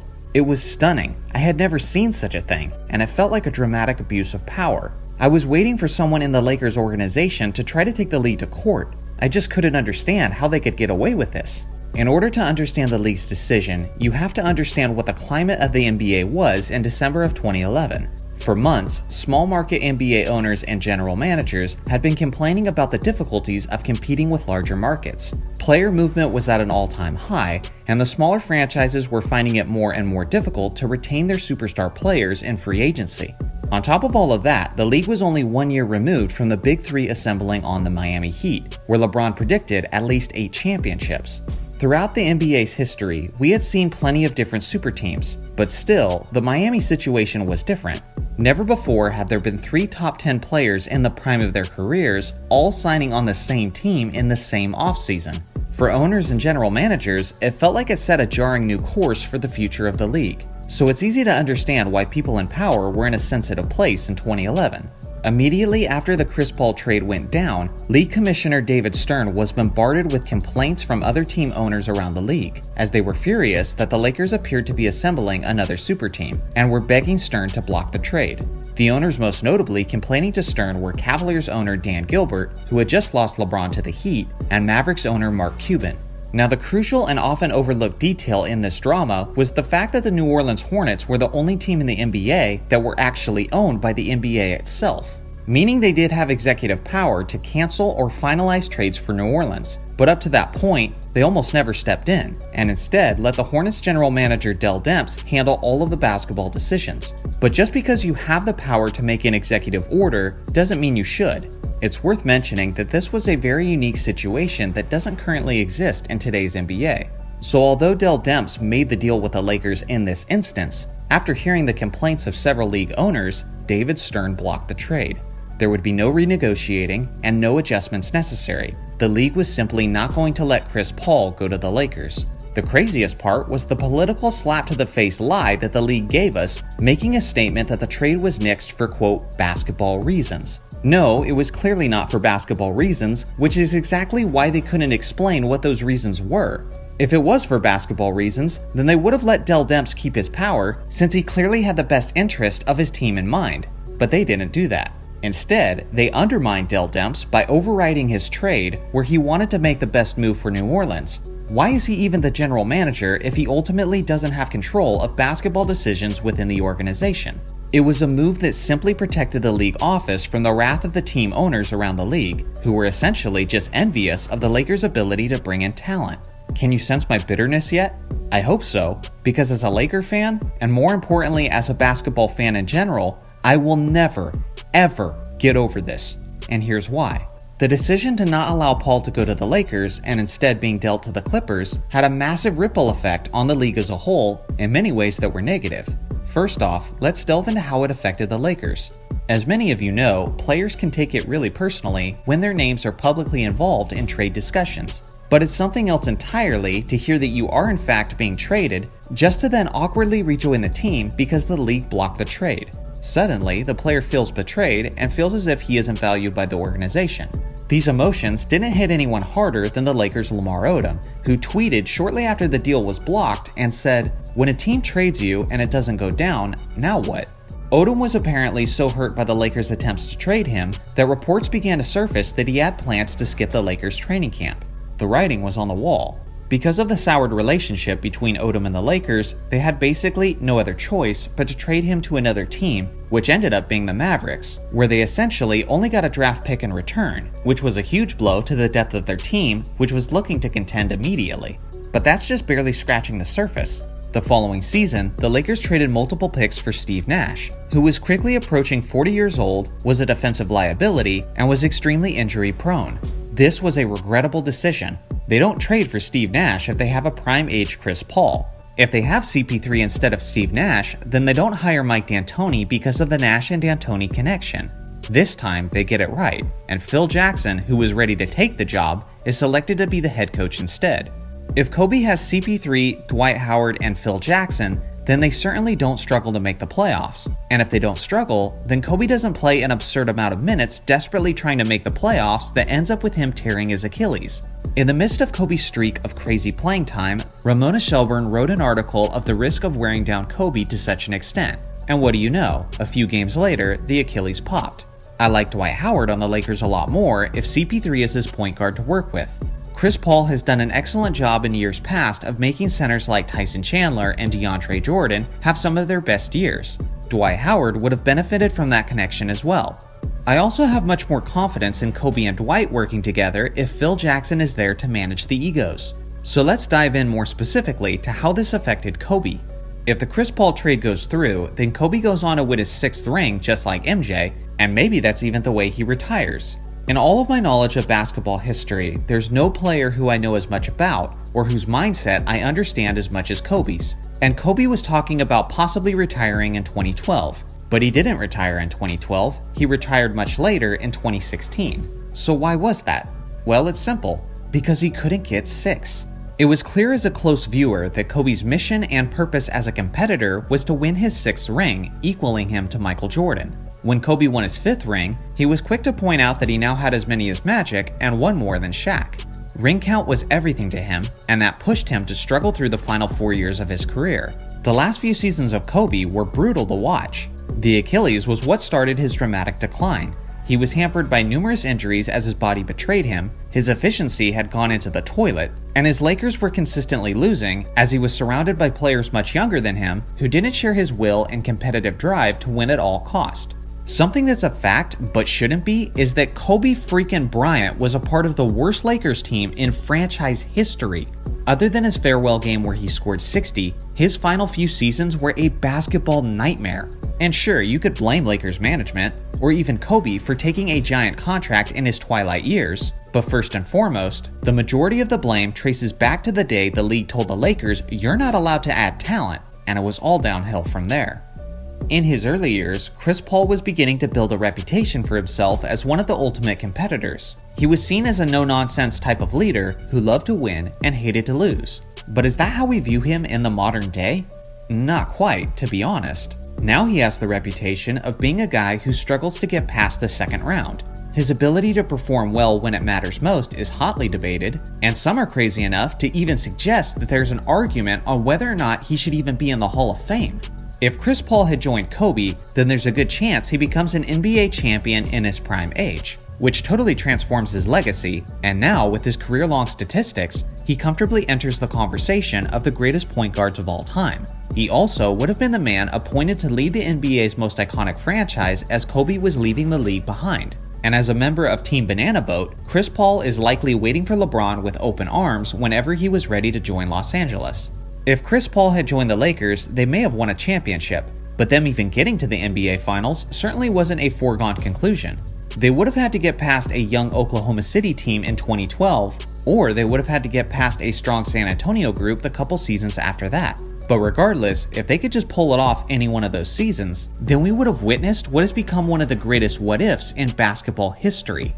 The Miami Heat would have been waiting for the Lakers, and Kobe versus LeBron finally happens in the NBA Finals, and the outcome likely gives us a definitive answer on how we would rank the two players.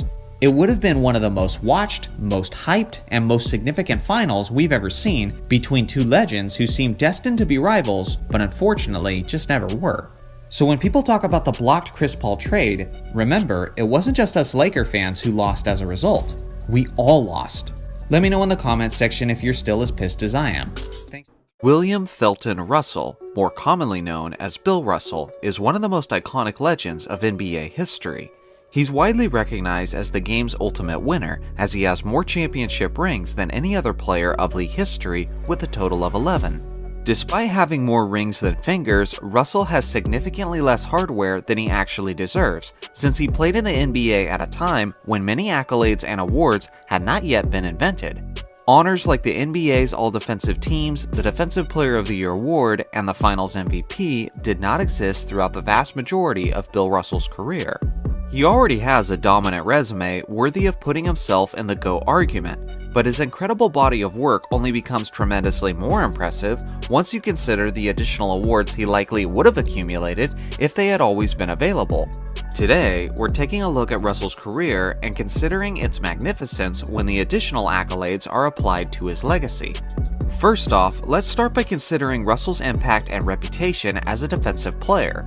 Bill is respected and remembered for his elite rebounding, his clutch gene, and for his team-first approach. But above all else, Russell is revered for his tenacious and dominating presence on the defensive end, as many of his peers, fans, and basketball enthusiasts in general consider him as the greatest defensive player of NBA history. Unfortunately, the Defensive Player of the Year award did not exist until 1982, and blocks and steals were not an officially tracked stat until 1973, which means there is a lot of details that we don't know about his career defensively. But with that being said, there is a decent amount that we do know about what he achieved defensively. Bill played a total of 13 seasons in the NBA, and during that stretch, he led the NBA in defensive win shares in 11 out of those 13 seasons, in some instances even doubling the amount of defensive win shares as the closest competitor. At one point, he led the league in defensive win shares for an entire decade straight. Remember, this was in the same era when Wilt Chamberlain was also playing his prime basketball, and Russell still had a stranglehold on the league defensively. Wilt finished ahead of Bill in defensive win shares in only one season of his career, and more often than not, it wasn't even close in Russell's favor. Not only that, but his defensive presence in the paint was showing up in the results for his team as well, as Russell's Celtics finished as the NBA's #1 ranked defense in 12 out of his 13 seasons in the league. His defensive impact was so strong that his Celtics were able to win the NBA championship on 3 occasions, while simultaneously being the worst team in the league offensively, which they did in 1961, 1963, and 1964. No other team in league history has ever done that. The Celtics also had the best overall record in the entire NBA in 9 out of his 13 seasons. Remember, Bill Russell won 5 league MVP awards, which is the second most in NBA history, and he won those awards mostly as an acknowledgement of his supreme defense, despite being relatively limited offensively. So it's fair to ask, how many accolades do you think he would have got if they were exclusively about his defense? To put it simply, Russell would have absolutely dominated the Defensive Player of the Year award like no one else has in all of history. He played less than 69 games in only one of his 13 seasons, which means he was almost always eligible for the awards. Based on what we know, on the low end, he's winning as few as 8 Defensive Player of the Year awards, and on the high end, he's winning as many as 11. Either way, he's easily the all-time leader in Defensive Player of the Year's won, as the current record holder is a total of 4 shared by Dikembe Mutombo and Ben Wallace. Even on the low end, Bill would have at least double the amount of DPOYs compared to the closest defender of league history.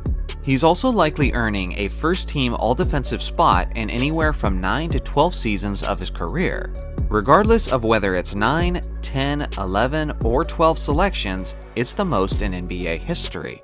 If this was all the case, I honestly believe that Bill Russell would stand out more defensively than Michael Jordan or Wilt Chamberlain do offensively, as there would be absolutely no argument about who the greatest defender to ever live was, and it would be laughable to even suggest otherwise. It's important to note that during Bill Russell's era, the awards were actually voted and decided by the players themselves and not by members of the media like it is today. This means that Russell's dominance defensively wasn't only the perception, but it was also the first-hand on-the-court experience of both his teammates and his opponents, which carries even more weight in my humble opinion. One common perception among players and fans of that generation is that Wilt Chamberlain wasn't always giving 100% effort and energy defensively, and would sometimes visibly take nights off when he wasn't feeling as motivated. This was never something that was a concern for Russell. On the contrary, Russell was known to be absolutely obsessive about competing, as he would sometimes build an anxious anticipation in the pregame to the point of vomiting. Russell's all-consuming desire to win undeniably resulted in him giving the most effort possible on the court defensively on a night-to-night basis. Another crucial award that did not exist throughout Bill Russell's career was the Finals MVP, which is a pretty unfortunate detail for a guy who won 11 championship rings. Michael Jordan certainly has an argument, but Bill Russell may just be the ultimate clutch performer, as he has a perfect 10-0 record in deciding 7th games in the postseason, and he was ridiculously productive in those do-or-die games. The NBA Finals as a whole were not much different, as Russell had a knack for performing his best when games mattered most. I've researched all of his performances in the NBA Finals, and I definitely think he's winning the award in these finals, and he's possibly winning the award in these finals, which means that on the low end, he's winning as few as 7 Finals MVPs, and on the high end, he's winning as many as 10 Finals MVPs. Either way, it's the most in NBA history. Now that we've analyzed and broke down all of these factors, let's take a look at Russell's complete resume as it should be. With all of this hardware added to his resume, what do you think it does for his legacy and for his ranking on the NBA's all-time list? I'll just say simply that it would clearly do a lot. Let me know in the comments section if some of these details affect the way you view Bill Russell on the NBA's all-time list.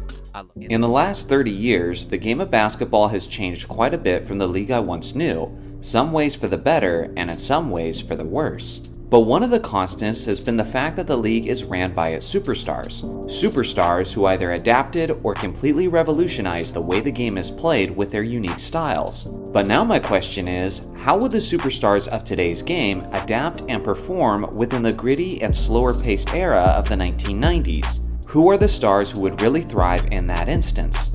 Today, I've narrowed my list down to 5 players who would almost certainly give the legends of the 1990s something to sweat about. First off, DeMar DeRozan. This one probably comes as no surprise, as he not only had an all-star caliber year with Chicago, but DeRozan is often compared to Michael Jordan in terms of his footwork and his mid-range artistry. DeRozan loves to catch the ball in the post and go to work from there with his wide variety of post moves. Recently, he has improved quite significantly from three-point range, but throughout the vast majority of his career, he hasn't been an efficient three-point shooter, which honestly makes him even better suited to play in the 90s rather than in this modern era. Some might get upset about this next take, but let's be honest, outside of Michael Jordan, the shooting guard position in the 1990s wasn't quite the deepest position. Although there were some notable stars, rarely were they also great defensive players. And with many of those two guards being undersized, a 6'6" and offensively disciplined DeRozan would certainly take advantage of the exploitable matchups. Next up is Kyrie Irving. He's arguably the greatest ball handler in NBA history, which would certainly work well in the 1990s, where players like Tim Hardaway and Allen Iverson made names for themselves. Not only is Kyrie fundamentally sound, but back in the 90s, the referees wouldn't let players get away with as much in terms of movement and ball handling, like Euro steps, loose gather steps, and so on. As time has gone on, the game has been called less strictly, and a lot of today's highlights would be quickly called as turnovers 30 years ago. This is where Kyrie stands out, as a player like him would have the control and the ball handling skills to quickly adapt to these new obstacles. Next is the Joker, Nikola Jokic. Obviously, being at the center position in the 1990s means you'll be dealing with plenty of competition, with guys like Shaquille O'Neal, Patrick Ewing, David Robinson, Hakeem Olajuwon, Dikembe Mutombo, and Alonzo Mourning as adversaries. But if there's any modern center who's well suited to take on that task, it is indeed the Joker. To be frank, the bigs of the 90s wouldn't know what to do with a center who could facilitate as well as Jokic, but who could also stretch the floor with his perimeter shooting. They're accustomed to playing a bruising and punishing style under the paint, but Jokic would force them to think in ways that they usually don't, and would naturally pull them away from their comfort zone. Jokic wouldn't just dominate on an individual level, but his skills would result in his team dominating as well. By stretching the floor with his perimeter shooting, Jokic would force the great rim protectors of that era to move towards the perimeter, which would then open up the passing lanes and the painted area, which cutting wings would exploit. And there's no better big to find and distribute to those cutters than Jokic himself, considering how he's arguably the greatest passing center of all time. The great bigs of the 90s would try to play physically with Jokic, but considering how he's a career 83% free throw shooter, he wouldn't have many problems with that either.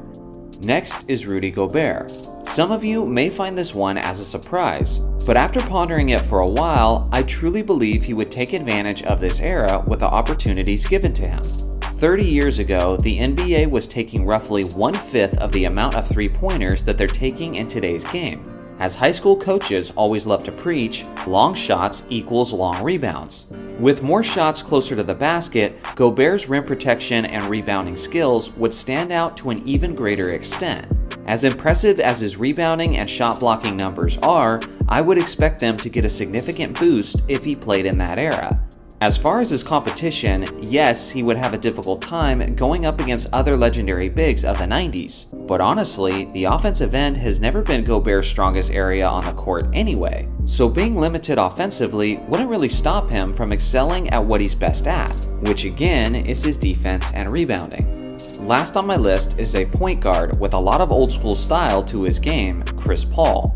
Paul is what basketball fans refer to as a true point guard, who plays a game with a style that's within rhythm of the 90s.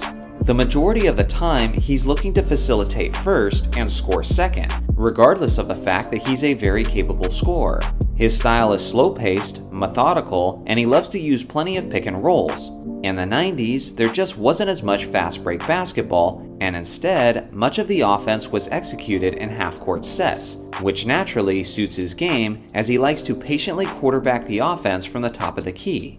It's also worth mentioning that there are plenty of great bigs in the 1990s, whether it be at the center position or the power forward position.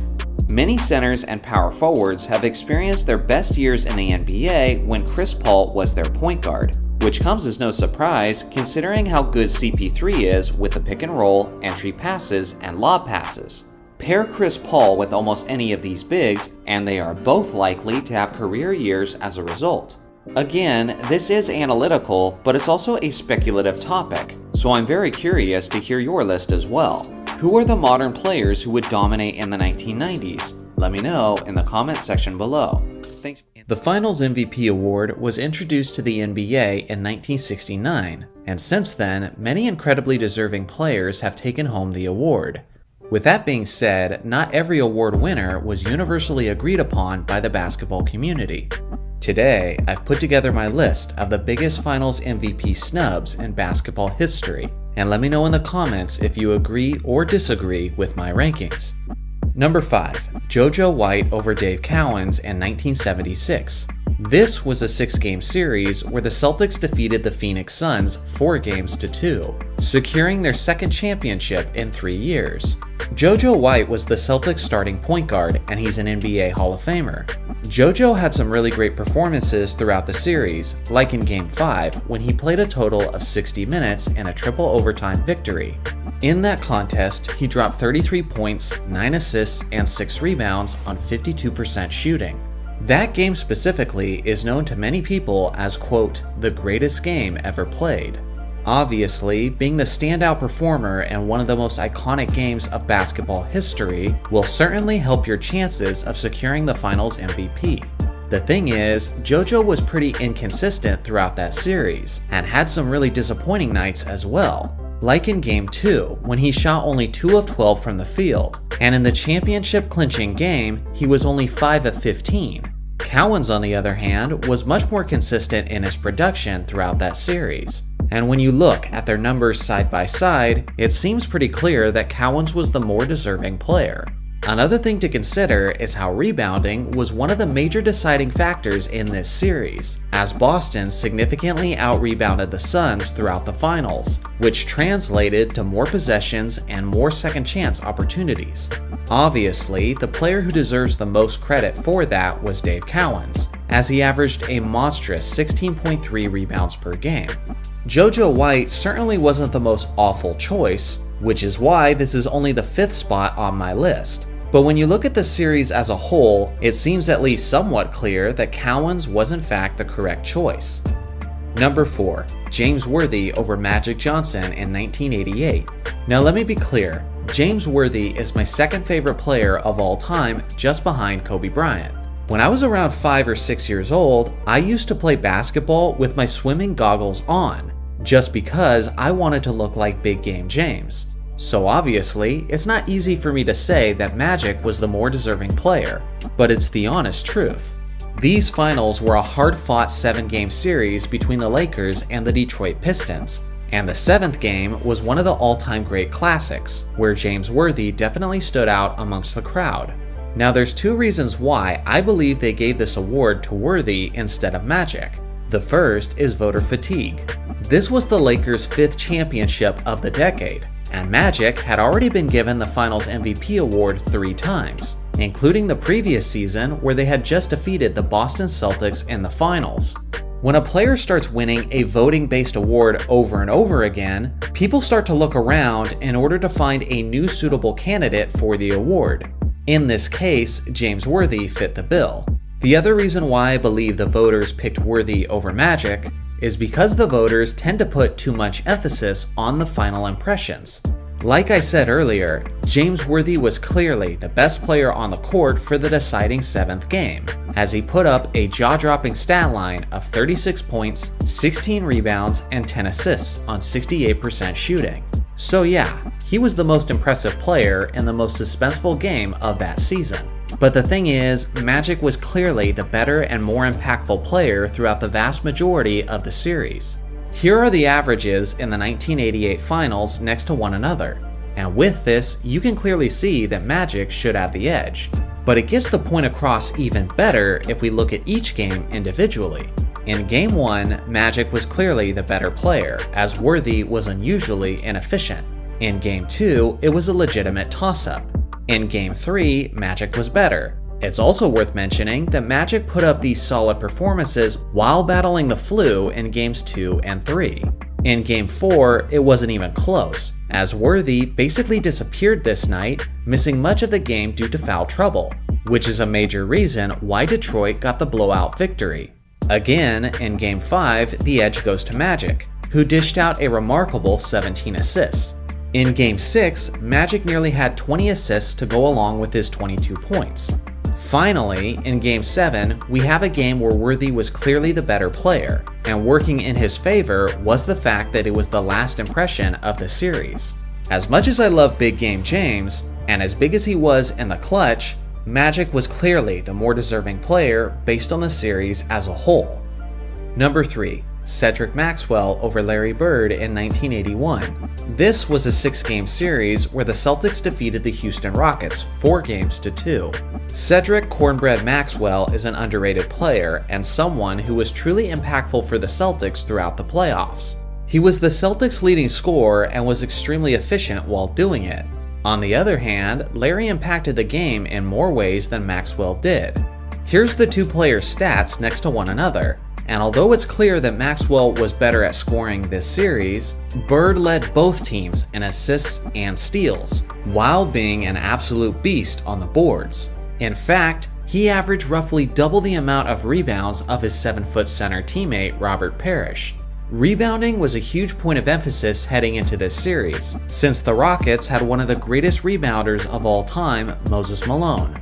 Because of Bird, the Celtics out-rebounded the Rockets over the course of the series, regardless of the fact that Houston had the league's leading rebounder. Not only was Larry running the Celtics offense as the main facilitator, but without Bird's presence and grit under the rim, the Celtics certainly lose their rebounding advantage, and probably end up losing the series as well. Maybe there's an angle for the Celtics' leading scorer, but when you consider the context of the series and all the various ways Bird impacted the game, he seems to be the clear choice to me in 1981. Number 2. Andre Iguodala over Steph Curry in 2015. This was a 6-game series where the Golden State Warriors defeated an extremely short-handed Cavaliers team. This is recent enough history that I'm sure most of you will remember it. Plain and simple, giving the award to Andre Iguodala was a narrative-based move, and the argument itself was one of the dumbest narratives I've ever heard. The voters gave Iguodala the award mostly for the solid job he did defensively on LeBron James. Now, did he do a decent job defending LeBron? Absolutely, but I also think it was extremely overblown. LeBron shot only 39.8% over the course of the series. With that being said, he did nearly average a 35-point triple-double over the course of the finals, so it's not like he completely shut him down. On the other hand, you have Steph Curry, who was clearly more productive than Iggy was, in a variety of ways. If you want to give the efficiency edge to Iguodala, don't. It seems like many people have forgotten this, but Iguodala was a major liability from the free throw line this series. Out of all of the Golden State players, Iggy had the second most free throw attempts overall, and he shot a pathetic 34.7% over the course of the finals. Just to emphasize how bad that truly was, consider how Shaquille O'Neal is famous for his terrible free throw shooting, yet his percentage in the finals is tremendously higher than Iggy's was this series. Honestly, I remember being dumbfounded at the end of the finals that they gave the MVP to the guy I've been watching throw up uncontested bricks all series. Because of the boneheaded move of giving the award to Iguodala, this built up a negative narrative about Curry never winning a Finals MVP, which wasn't completely destroyed until Curry finally won the award in 2022. But the truth is, that narrative never should have been a thing in the first place, because Curry was clearly the more deserving player in 2015. Number 1. Wes Unseld over Elvin Hayes in 1978. This was a hard-fought 7-game series that ultimately saw the Washington Bullets defeat the Seattle Supersonics. Yesterday, I went back and watched much of this series, just to try to figure out what the heck the voters were thinking when they gave the award to Unseld over Hayes. And to this day, I can confidently say that I still have no idea. Wes Unseld certainly had a solid impact on the Bullets' chances, and he was viewed as the leading veteran on that team. But let's be honest, he wasn't even close to being the best player in these finals. When you look at their numbers side by side, Hayes absolutely crushes this comparison, as he averaged more than double his amount of points per game, more rebounds, way more steals, and way more blocks. The only major stat Unseld had the advantage in was assists, but even that wasn't a huge deal, as Unseld was only third on the team in assists over that series.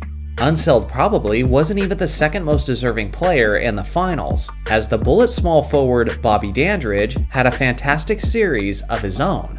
For goodness sake, in games 2 and 3, Wes Unseld only scored 2 points, on incredibly poor shooting from the field, while Elvin Hayes basically carried the team on his back, putting up 25 points, 9 rebounds, and 4 blocks in Game 2, and then putting up 29 points, 20 rebounds, and 2 steals in Game 3. What makes the entire thing even weirder is that in the final seconds, as Game 7 was ending, the commentator for the CBS broadcast stated that Bobby Dandridge was the winner of the Finals MVP award. Yet when they returned from the commercial break, it was Wes Unseld who was being handed the MVP trophy. If something like this happened today, Twitter would absolutely explode, claiming that Elvin Hayes was straight up robbed of the award. People like me would be making constant videos about how this was the worst snub of my lifetime. And much of the basketball community would be speculating if there was some secret nefarious reason as to why the award was given to Unseld over Hayes. So what do you guys think? What are some of the biggest finals MVP snubs that you've seen? Let me know in the comments section below.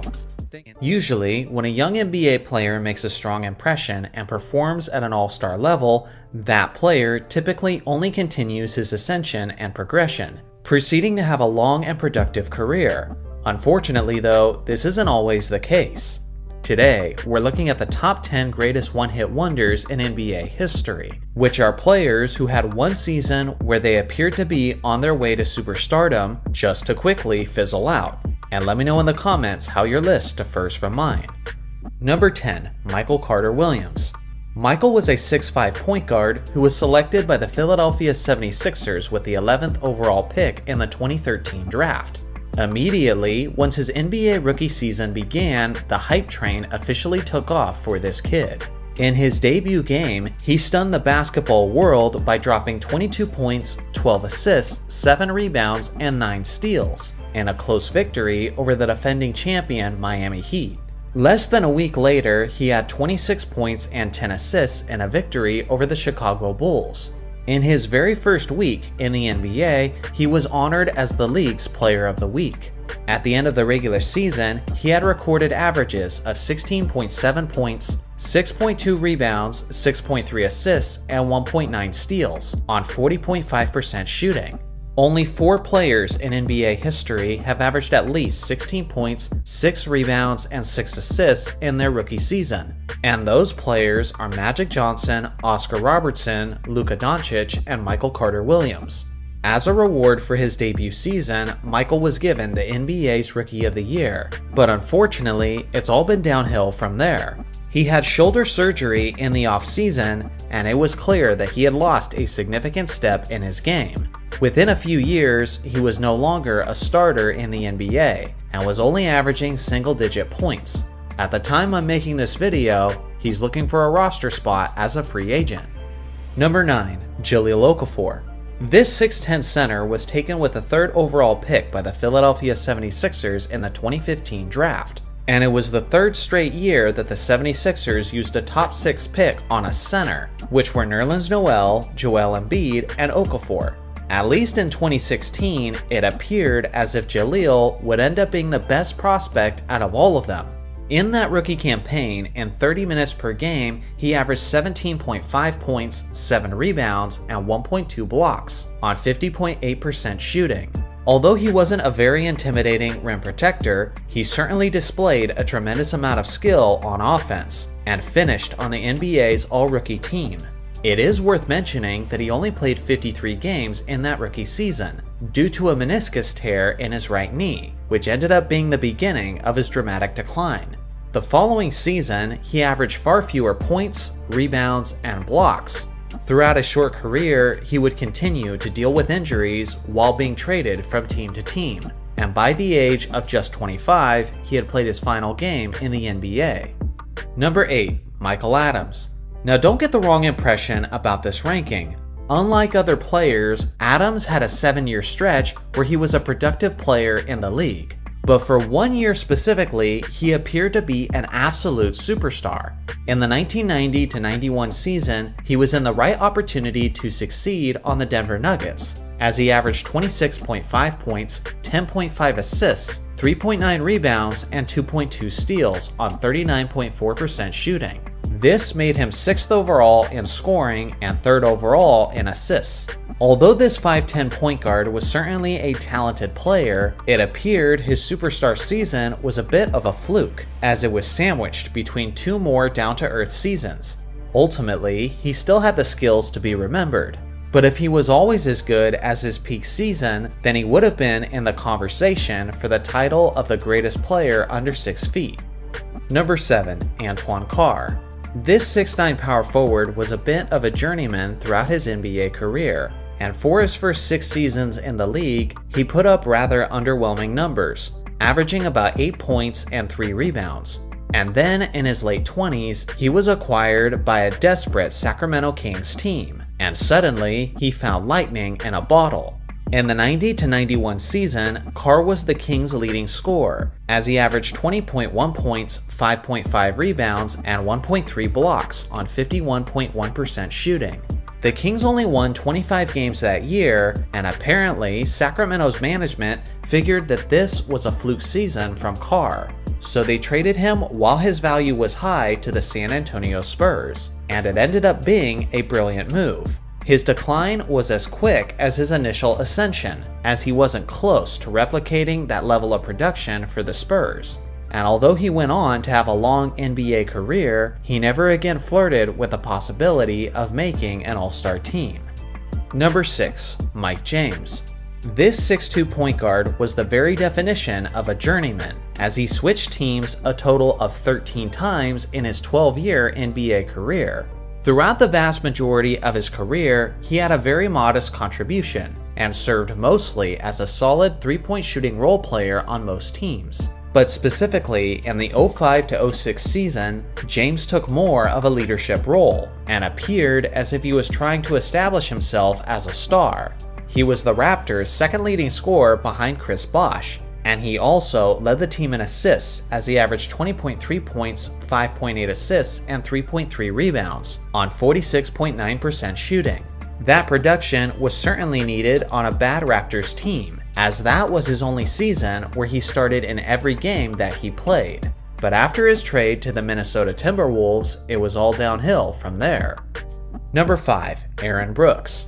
Not much was expected of Brooks upon entering the league, as he was selected with the 26th overall pick by the Houston Rockets in 2007. He wasn't really wowing anyone in his first couple seasons in Houston, as he averaged nearly 9 points and a couple assists.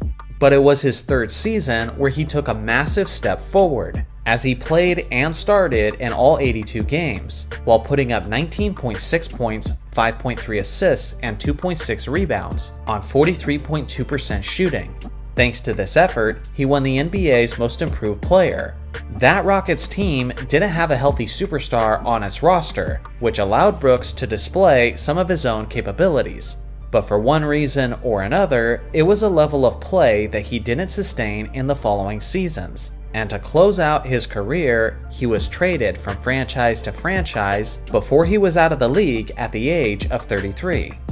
Number 4. Tyreke Evans.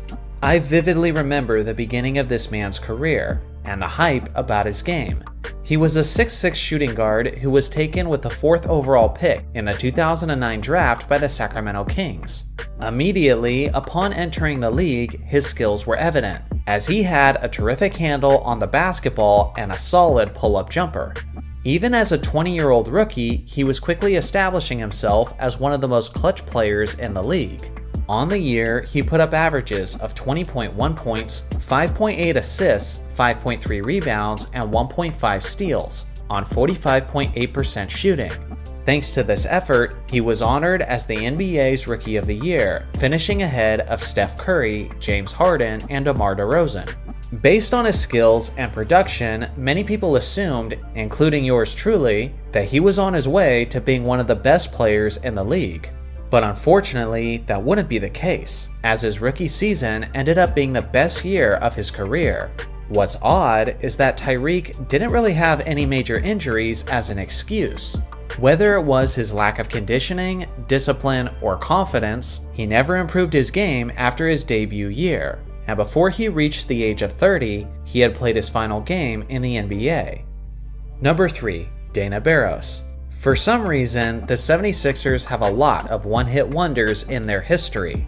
Dana was a 5'11" point guard who had a very underwhelming start to his career, as he averaged less than 10 points over the course of his first 5 seasons. But after some changes in the coaching staff and approach, he suddenly had a breakout season in 94-95 at the age of 27. Barros led his team in scoring, assists, and steals, with numbers of 20.6 points, 7.5 assists, 3.3 rebounds, and 1.8 steals on 49% shooting from the field. He was also lethal from downtown, as he shot a remarkable 46.4% from three-point range on 5.2 attempts per game. Thanks to this season-long performance, he made his first and only All-Star appearance, and was voted as the most improved player. At the end of the year, he left the 76ers in free agency to play for his hometown team, the Boston Celtics. But in hindsight, that may have not been the best decision, as he was reduced to a bench role and couldn't replicate his previous success from his 76ers days, and would never return to his All-Star form. Number 2. Walt Hazzard. I've never seen Walt on any other one-hit wonders list, which kind of blows my mind considering how I'm ranking him as high as second place on my list. He was a 6'2" point guard / shooting guard who initially was drafted by the Lakers, but only put up moderate numbers in his time in Los Angeles. After he joined the Seattle Supersonics for the 67-68 season, he had one of the most randomly elite seasons in NBA history. He had one of the most ugly jumpers that I've ever seen, but it did work for him as he led his team in scoring and assists, putting up 24 points, 6.2 assists, and 4.2 rebounds on 44.1% shooting. In just one season of rapid progression, he convinced the basketball world that he was one of the best players in the game. But apparently, the Sonics management knew better, as they traded Hazzard when his value was at its highest, for the NBA Hall of Famer Lenny Wilkens. Lenny then continued to be a perennial all-star for the Sonics, while Hazard became a major disappointment in Atlanta and would never return to his peak form, making it one of the most lopsided trades in NBA history. Here's my list of honorable mentions. Should any of these have made it into the top 10? Let me know below. Number 1. Jeremy Lin. This 6'3" point guard entered the NBA undrafted, so his expectations were not very high on his numerous short-term contracts. After a very weak and sporadic rookie season with Golden State, Lin got another opportunity with the New York Knicks, and this one he didn't squander. It was one of the most random ascensions to stardom that the league has ever seen, as Lin was taking the NBA by storm, earning the nickname Linsanity in the process. After scoring a grand total of 32 points in his first 9 games in New York, Lin then exploded, averaging 25 points, 9.2 assists, and 2.2 steals over a 9-game stretch. He was taking over fourth quarters, he was hitting game winners, and he even dropped 38 points on Kobe Bryant and the Lakers. People were convinced that they were witnessing the birth of a superstar, but in reality, most of the basketball community got caught up in a short-lived spectacle with substance that wasn't built to last. After Carmelo Anthony returned from injury, Lin took a back seat from much of the scoring and ball dominating. At the end of the season, Lin was acquired by the Houston Rockets, but without the point guard advantages of having Mike D'Antoni as a head coach, Jeremy Lin could never replicate the short and amazing success he had in New York. In all my years of following the NBA, I've never seen someone rise and fall as quickly as Jeremy Lin did in the span of just a few weeks. So what do you guys think? What is one of the one-hit wonders that comes to your mind? Let me know your thoughts in the comment section below. The Finals MVP only rewards a player based on one series, but the player who wins that award isn't necessarily the reason why his team got there in the first place. The Finals MVP doesn't recognize the player's performance throughout the rest of the playoffs, and that's a shame. After all, there is the conference championship trophy at the conclusion of the conference finals, so why not give out a conference MVP award as well? What if we recognize the best player throughout the conference playoffs and awarded a player from each conference with the conference MVP award? If this was the case, players who were actually the best player throughout the majority of the playoffs, and in some instances the toughest part of the playoffs, would now be recognized with an award of their own. And that's where this video comes in. Today, the decade we're looking at is the 2000s of the Western Conference, and let me know in a comment if you agree or disagree with these choices. In the year 2000, Shaq had been named the near-unanimous MVP winner, as he was in the prime of his career, and he took that amazing regular season performance and only improved it in the West playoffs against even stronger competition. And due to this, he's the winner of the Western Conference MVP. They started by defeating the Kings in 5 games, then the Phoenix Suns in 6 games, and then they defeated the Blazers in an epic 7-game series. And Shaq was clearly the best player throughout the majority of those games, as he averaged 28.2 points, 15 rebounds, 3.4 assists, and 2.3 blocks on 54.6% shooting. As usual, nobody had an answer for Shaq in the postseason, and no one came close to his numbers either. Kobe's contribution certainly shouldn't be downplayed, as he made the game-winning shot in Game 2 against Phoenix, and then he was clearly the standout performer in deciding the 7th game against the Blazers. But when you look at the totality of the West playoffs as a whole, it was clear that Shaq was the best of the best, and that at the very least, in this first championship, this was clearly Shaq's team. In 2001, the Lakers historically dominated the West playoffs, bolstering an undefeated 11-0 record on their way to the NBA Finals. It was all Kobe and Shaq destroying the competition, as they had probably the greatest 1-2 punch a single postseason has ever seen. Kobe poured in an average of 31.6 points, 7 rebounds, 6.2 assists, and 1.6 steals on 49.2% shooting. Compare that to Shaq, who dropped 29.3 points, 15.3 rebounds, 2.5 assists, and 1.9 blocks on 54.7% shooting.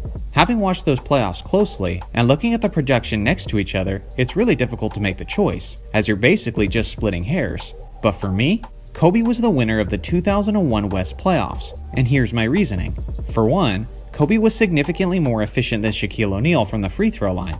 I haven't often been critical of Shaq's free throw percentage in previous videos, and that's because he was so dominant in other areas that I was able to look past it.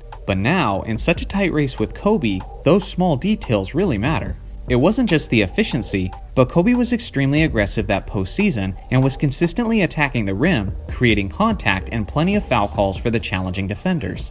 Due to this, Kobe shot nearly as many free throws as Shaq did throughout the West playoffs, which is pretty remarkable and makes the efficiency gap stand out that much more as a result. Kobe also did a better job of protecting the basketball as he averaged less turnovers than Shaq did, which is also surprising when you consider that guards typically average more turnovers than centers, and you would expect that to continue to be the case, especially when Kobe is averaging significantly more assists than Shaq as well.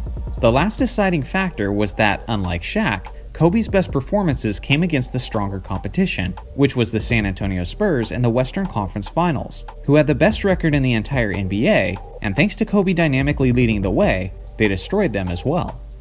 In 2002, the Lakers went 11-4 throughout the West, on their way to the NBA Finals, and this time, Shaq takes the award back as the best player in the West playoffs. They defeated the Blazers, Kings, and Spurs, and in those games, Shaq put up 26.4 points, 12.7 rebounds, 2.6 assists, and 2.5 blocks on 51% shooting. He continued to be the focal point of the team's offense, and despite the opposing teams knowing exactly what to expect, they still couldn't stop it. Kobe did actually slightly lead the Lakers in scoring while putting up solid all-around numbers, but his efficiency had slipped significantly from the previous season, which is a major reason why Shaq keeps a comfortable edge. Dirk Nowitzki and Tim Duncan both had solid postseasons as well, putting up numbers that may appear even more impressive than Shaq's. But both Duncan and Dirk only won 4 games in the postseason and were easily beat in the second round. So despite their apparent statistical advantage, it's not quite significant enough for me to overlook the major gap in the volume of games played. Therefore, Shaq earns the award. In 2003, the Spurs went 12-6 on their way to the NBA Finals, and with Tim Duncan leading the way, he wins the award this postseason. 2003 was all around the greatest season of Duncan's career, and the West playoffs were no exception, as he averaged 24.9 points, 14.8 rebounds, 5.3 assists, and 2.6 blocks on 54.1% shooting. Against the Suns, Lakers, and Mavericks, Duncan dominated on both sides of the basketball while continuously finding the open shooters. Kobe and Shaq both had their usual incredibly productive postseasons, but I can't justify giving them the award since they ultimately only made it to the second round, where Duncan's fantastic play ended their season. Now on the other hand, Dirk had a strong postseason as well and made it all the way to the West Finals before losing in 6 games to the Spurs. Despite his nice numbers, Dirk was never the defensive player that Tim Duncan was, especially this postseason, and that's what gives him the edge, as he was the best two-way player in those playoffs. In 2004, the Lakers, loaded with 4 Hall of Famers, went 12-5 through the West on their way to the finals. But the best player in the West playoffs wasn't on that team, but rather it was Kevin Garnett of the Minnesota Timberwolves. In the regular season, KG put up an incredible MVP performance, and the playoffs were more of the same, as he averaged 24.3 points, 14.6 rebounds, 5.1 assists, 1.3 steals, and 2.3 blocks on 45.2% shooting. He was doing everything on the court for Minnesota, as he was 3rd in the playoffs in scoring, 1st in rebounds, 13th in assists, 4th in blocks, and had the 2nd highest player efficiency rating, only outdone by Dirk Nowitzki, who only played 5 games in the first round. With his leadership, the Wolves pushed a far more talented Lakers to 6 games in the West Finals before being eliminated. Kobe and Shaq definitely had a noteworthy performance on their way to the finals, but from an all-around impact perspective, KG comfortably takes this new award in these playoffs. In 2005, the San Antonio Spurs went 12-4 on their way to the NBA Finals, but for the 2nd straight season, the Conference MVP award was going to a player from the losing team in the Conference Finals, and that would be the Phoenix Suns' Amari Stoudemire. The 22-year-old big man was experiencing his breakout season in 2005, but his performance in the playoffs was on another level entirely. Many have already forgotten how lethal and explosive this guy was in his younger years. In the playoffs against the Grizzlies, Mavericks, and Spurs, he put up incredible numbers of 29.9 points, 10.7 rebounds, and 2 blocks on 53.9% shooting. Yes, his Suns did lose in the West Finals in 5 games to the Spurs, but that certainly wasn't his fault, as he led every single contest in that series in scoring, with averages of 37 points, 9.8 rebounds, and 1.6 blocks on 55% shooting and 61.1 true shooting percentage, which included a 41-point and 9-rebound performance in Game 1 and a 42-point and 16-rebound performance in Game 5. Duncan had his usual solid stat line throughout the West playoffs, and many of the things he provides doesn't show up on the stat sheet. But with that being said, from a production standpoint, no one was close to Amari in the West playoffs. In 2006, the Dallas Mavericks went 12-5 on their way to the NBA Finals, and they also had the best player in the West playoffs, who was Dirk Nowitzki. The 2006 Mavericks defeated the Grizzlies, Suns, and Spurs, and in those games, Dirk put up 28.4 points, 11.9 rebounds, 3.1 assists, and 1.2 steals on 49.4% shooting. His efficiency numbers across the board were up to his elite standards. Included in his strong playoff showing was a pivotal 5th game in the West Finals where he dropped 50 points and 12 rebounds. Honorable mentions definitely got to go to Tim Duncan and Steve Nash. Now, Duncan did all of his damage in only the first 2 rounds, so Dirk keeps his edge over him, while Nash certainly challenged him in his 3 rounds, but not enough to overlook the fact that Dirk was the victor. Kobe also gets a mention, as he was an absolute beast in the 2006 playoffs, but I don't even consider him for the award here, as he played in only 7 games of the first round. In 2007, the Spurs went 12-4 on their way to the NBA Finals, and they also had the best player in the West playoffs, who was Tim Duncan. Tim was always in the running for this award during his prime years, partially because of how his team was always winning in the postseason, but also because of how he impacted the game in so many ways and on both ends of the court. And this postseason was no exception, as he averaged 23.2 points, 11.4 rebounds, 3.1 assists, and 3.3 blocks on 53.9% shooting. The only players who challenged him this season were not the usual suspects, which included Baron Davis, who was incredible during the Warriors' We Believe run, which includes their historic upset over the 67-win Mavericks. Carlos Boozer is also in the mix, whose Jazz went to the West Finals where they were eventually eliminated by Tim Duncan's Spurs, and also Amari Stoudemire, whose Suns made it to the second round before being eliminated by the Spurs as well. Despite these great performances, Duncan comfortably takes the award. In 2008, the Lakers went 12-3 on their way to the NBA Finals, and they had the best player in the conference during those playoffs in Kobe Bryant. With the addition of Pau Gasol, Kobe finally had the help necessary to return to the finals, and he certainly didn't squander the opportunity. When people reflect on the 2008 postseason, they usually just talk about the conclusion in the NBA Finals, but the road through the West for Kobe was incredibly difficult and historic. They defeated the 50-win Nuggets in the first round, the 54-win Jazz in the second round, and the 56-win Spurs in the West Finals, and in those games, Kobe put up 31.9 points, 6.1 rebounds, 5.8 assists, and 1.3 steals on 50.9% shooting. Of the rest of the conference, Chris Paul was definitely the strongest contender against Kobe, as he put up fantastic numbers, but he did it in just 2 rounds of competition compared to Kobe's 3. Therefore, the Mamba convincingly wins the award. In 2009, the Lakers went 12-6 on their way to the NBA Finals, and once again, winning the award is Kobe Bryant. The revenge mission, the Kobe scowl, and torching Shane Battier.